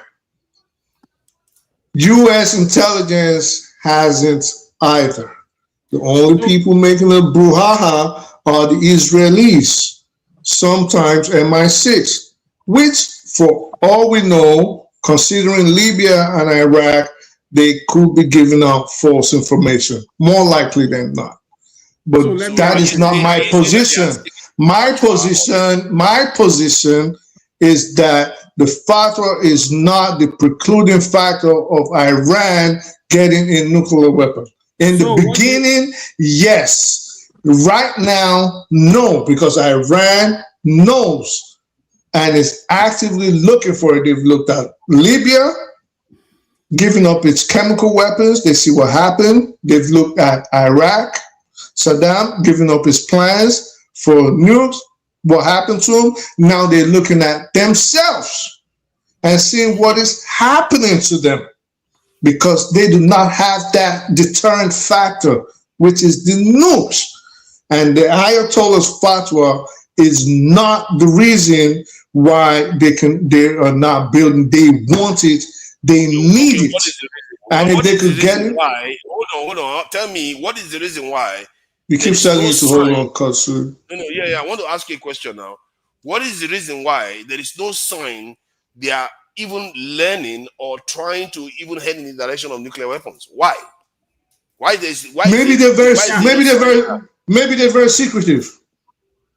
very secretive. Maybe they have, maybe. Yes. Maybe the same way Israel, maybe the same way Israel miscalculated Iran's capabilities in the 12-day war is what is going on now. What about that? You don't know that. We don't know that. So, but to think that the people in Iran right now in Tehran are sitting down, relax and say, yeah, let's just obey fatwa, even though these people are sanctioning us to death, even though they at will they kill our scientists, at will they kill our top generals, at will they bomb us, at will they destabilize our society, knowing that if we had this bomb right now, they're not coming close to us. You think a fatwa is stopping them? Man, drink some milk, bro. Because I've told you before, all the countries that I've seen that have gone nuclear, their attitude is catch us if you can, stop us if you can. That's the attitude. Israel did the same thing, China did the same thing, Pakistan did the same thing, India did the same. North Korea did the same. They don't care. Once you get to a point whereby you feel like you need to go nuclear, you don't care anymore. No, but why do you always bring up? Why do you always bring up different scenarios? How did Israel under sanctions when it was looking for its nuclear weapons? Was China under sanctions? Was China being attacked by its neighbor? What about Israel? China was being attacked every day by its neighbors, and the scientists. Oh, really? Yeah. China was being bombed by its neighbors. Or his scientists were being killed, or the CIA was causing internal strife. My point is, scenarios are different. That is my point. See, to say, if you just go full scale ahead. Oh boy, he keeps shutting. Actually, let me say something now. Let me say something. Let me finish what I'm saying. Go ahead, sorry. China, they were looking to nuke China. Like America was saying they were going to nuke China because China wants to go nuclear. China didn't stop. This is, if you knew this history, you will know that nations that want to go nuclear, they don't let anything stop them. Do you know that China had a massive embargo against them? That the Chinese had to do trade by barter. You know, I'm not even sure you know about this history. Let me add something to this. Look at this crazy Let me add something to this, please. Okay, first of all, so we're going to be closing soon, actually, because you came in very. It's normal. You got to close. It's okay. It's Nigeria, though. How are your wives, then? I hope they are all fine. I don't know why people just keep giving me wives left and right. Because I'm for polygamy. I'm going to give you a wife for my village, for sure. You are in Nigeria. You know? Well, Nigeria, oh my God. Nigeria is, oh my God. Being in Nigeria is good. Yeah. But you see a lot of things that need changing. And the people themselves, everything we'll be talking here, I'm seeing it happen in the real world. In the real world, the Nigerian people themselves have issues. They need to sort themselves out a lot. And some of the things you see here, you can say that because I'm been in the West, I come here, my mannerism and things are different. People just drop things anywhere they like. No beans, no nothing. So, you see all those things. You can see why the nation is the way it is. Literally. You can literally see it in almost everybody. Even the ones that like to think that they are law-abiding in Nigeria. They still do things that are keeping the country. Nobody is law-abiding in Nigeria, for father. Trust me. That's what I see. The And problem the is frustration. general. This is the truth. Nobody is law abiding. Don't listen to anybody. Yeah, It's it's just the just one of those. system. So let me tell you, Nigeria is a place where you even break the law. You don't even know you are breaking the law. I'll give you an example. Well, growing up in Nigeria, we used to give money bribe. Like, oh, you go to do something, the person in the office wants you to bring 200 naira, for example. You give to them, but you don't even know it's bribe, really. But it's bribe. You're not gonna look at it as bribe, but that's what it is. Yeah, exactly. Bless when me. I go to abroad, yeah, in abroad, like you even tell somebody you go to an office, they get something done for you. You're like, oh, thank you. It's more like, why are you thanking me? It's my job. Exactly. You know? Exactly. Yeah. So I've not met one person like that. And you see people, they will take on jobs that they cannot do. They will take on jobs that they will just keep postponing and postponing because they are everybody. Nobody has limits. It's like it's crazy. They can't tell you one thing and stick to it. They will always change. Just talk stories. They frustrate each other. I'm telling you, man. Not only that, evil. Yeah, you watch people on this channel alone. You see somebody, you see red, he's calling it black. Nigeria is a very difficult place. Especially when you live in abroad for a long time. Trust me, it's very difficult. You are gonna deal with this kind. If that's why setting up business in Nigeria, they are gonna frustrate you to the extent that your hair will my God. Oh my God! If you set up business in Nigeria, you're not on the ground. Oh my God! You really have to be very careful because one of the things you have to notice is that they don't have, like when you look at like the West now, a Western person can buy a mobile phone, they will maintain it for years. But Nigeria, they will treat it like trash. They will get this one, change it tomorrow, get it another one, or even a battery. A Western person, let's say that battery is rechargeable and is meant to last for 500 cycles. A Western person will do it like that. But in Nigeria, it will barely last, let's say, 30 or 40 cycles. They will ruin it. So it's like we don't value things to an extent. I don't know. Maybe the reason why we don't value things, we don't think we're going to end up anywhere. We don't even have respect for money. Exactly. We don't seem to value things. We don't have respect. We don't value things. We don't even value life. Isn't that why we sold them?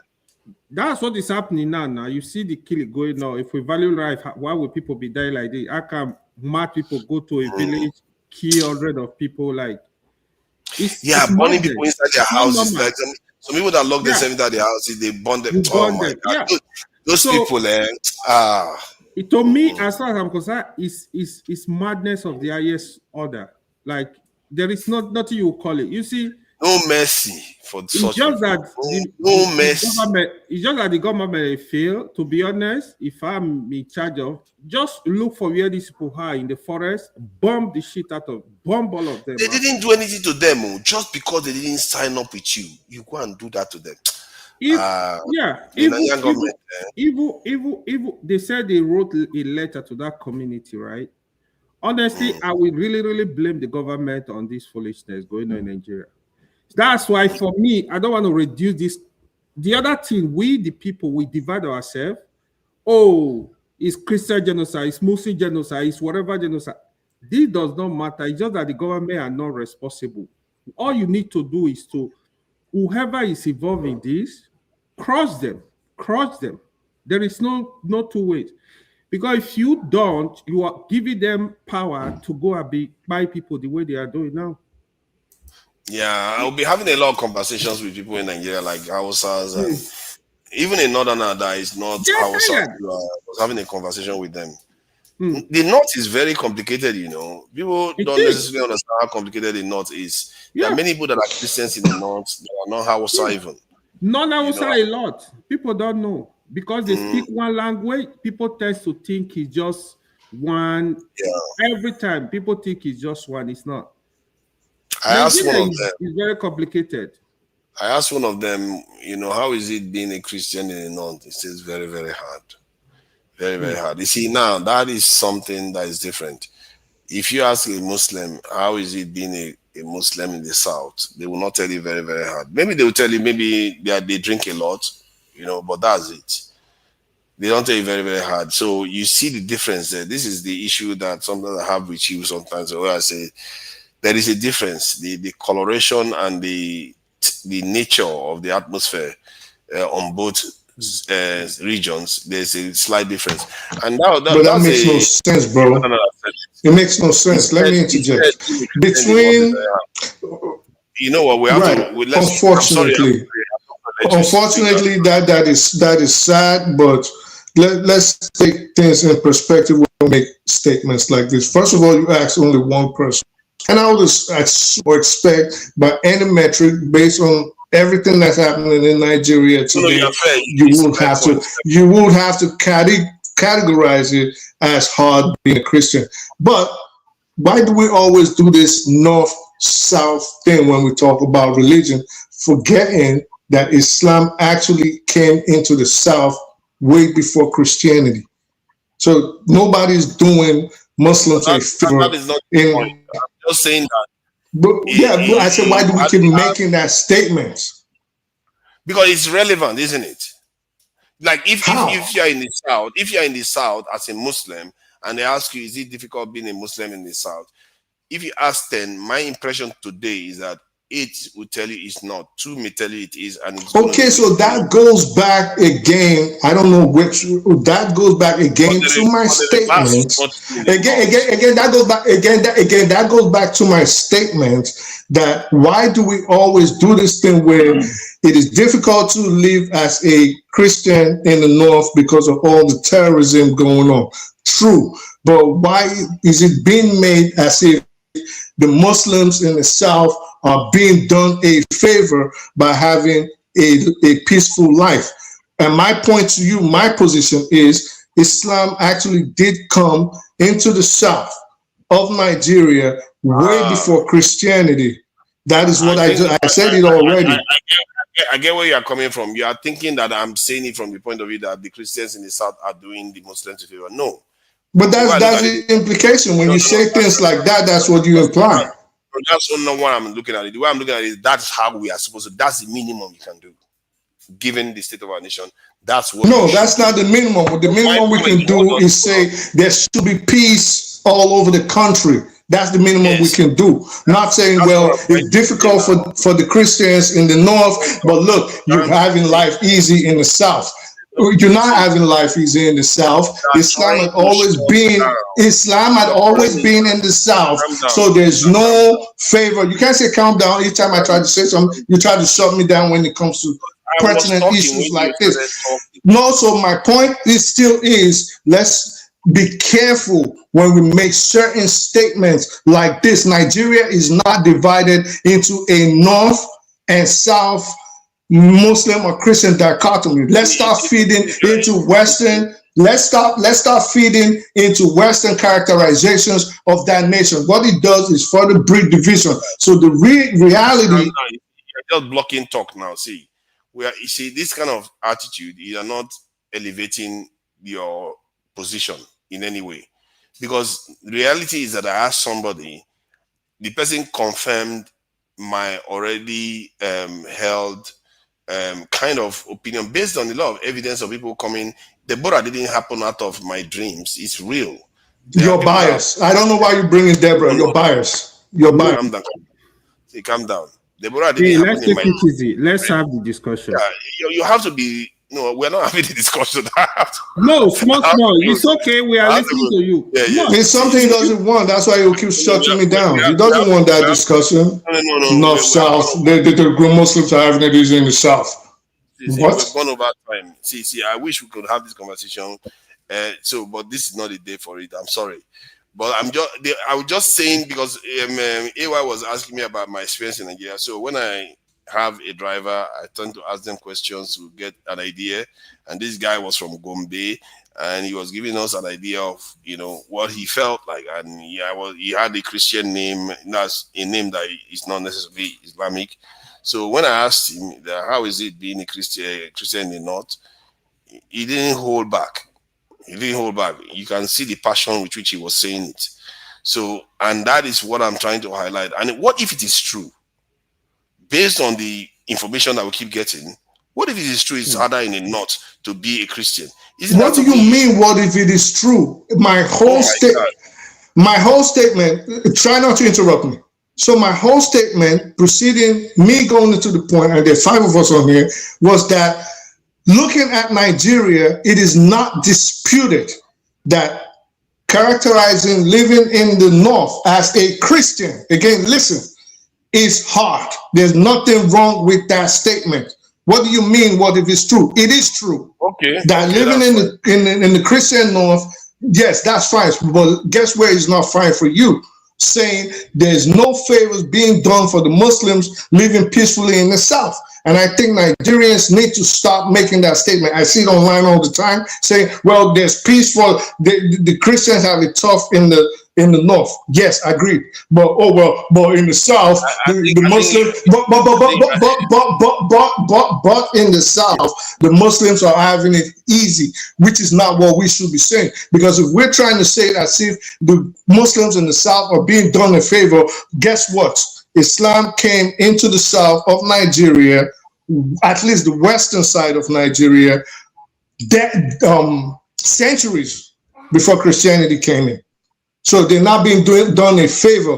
What we should be pushing instead of this north-south thing is there should be peace all over the country. Don't stop telling me to calm down. I'm not calm. You keep fighting me as if we are fighting. Most of the points. Let me say something too now. I don't know why you're arguing me.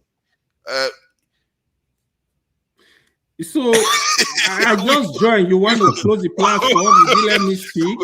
Okay, I'm sorry, everybody. The moment you finish talking, I have to close out because they will roll me. They will roll me over a coal for staying this long.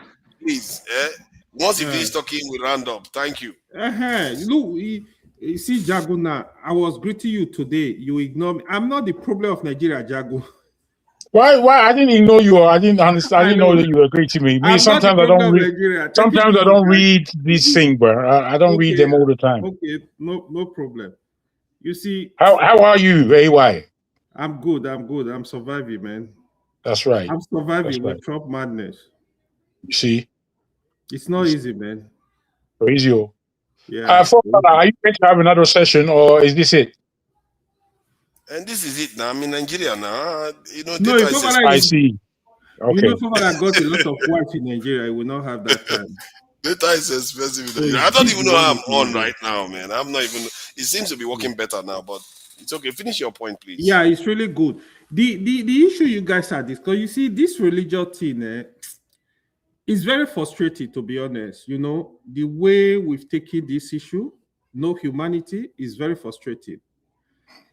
There are Muslims, the way you have Muslims that are fanatics, you have Christians that are fanatics. They don't even want to say Muslim. This is actually a fact, both in the south and the north. But however, I think it's also the failure of the government in general. We don't have laws that protect the citizen because whatever people that don't even believe in God at all, they are not going to live in the society. Know what I mean? So we need to have laws that will protect Nigerians, irrespective. It doesn't matter what you believe in, you know, as long as you are not.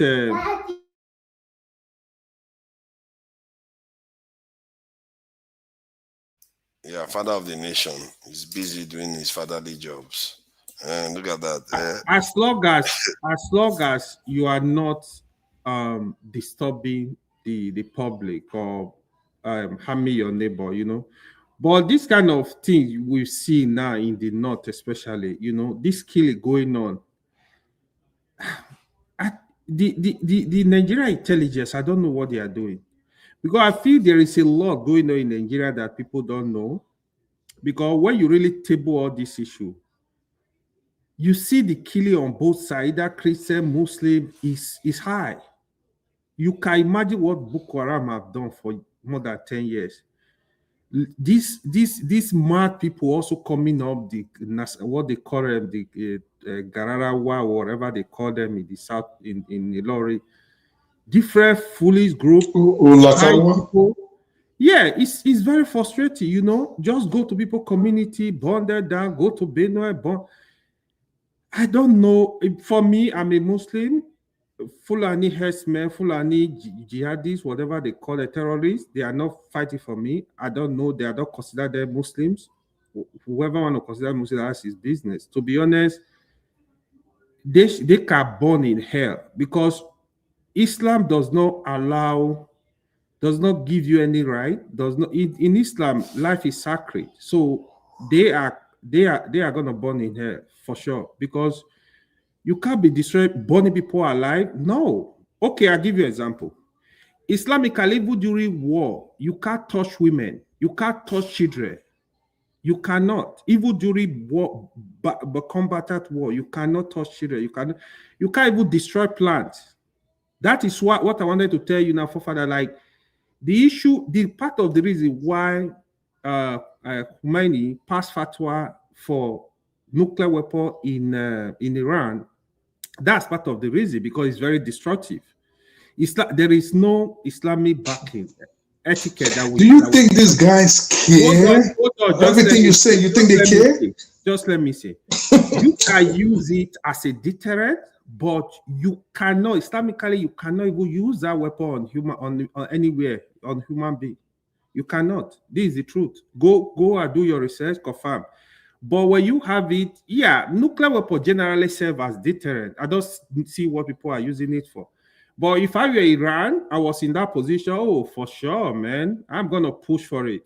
Because I believe 10, 20 years ago, if Iran has really pushed for this, by now, they will be good, man.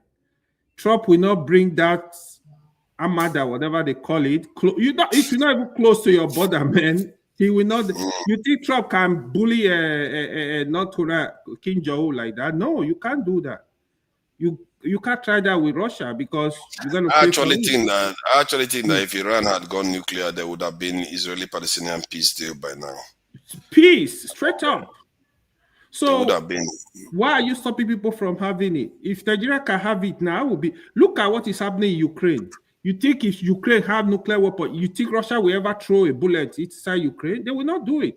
They gave up this thing because people they were no foresight. Because sincerely, I will tell you, come and take all my resources, take all of them, and leave this one for me. Come on, I will start from scratch, bro. I will start from scratch. Nothing more. Yeah. If Ukraine had nuclear weapon, trust me, Russia will not even throw a bullet. They know everybody will go now. So who want to go? You see, India and the Pakistan, they can only make noise. They're not gonna fight. They're not going to war because somebody is gonna mutual assured now. Yeah. So for me, where the world is going, if you can have it, man. Have it to protect your people. I can imagine if the continent of Africa, let's just have some nuclear weapon that will even protect the whole of Africa. We are here fighting for tribe, fighting for foolish things. You know? Exactly. So that's the way I see it. We gotta, it's real. The world is, the fight is real, man. We gotta look for a way to secure ourselves. See, enemies of progress. Nothing happens. You know, I think clearly there are enemies of progress that have been forged against me because I wanted to close the other time you come. Then I wanted to close again. Now Jefferson is backstage. And Jefferson, you're enemy of progress. Because you hear me, all this was said I want to close, and you choose that you want to come. So that when they have a meeting, I'm the one that is going to be talking about breaking the rules. I'm not going to break the rules. I'm sorry, Jefferson. If you are going to say one thing, 1 minute, I will let you say your piece and you go.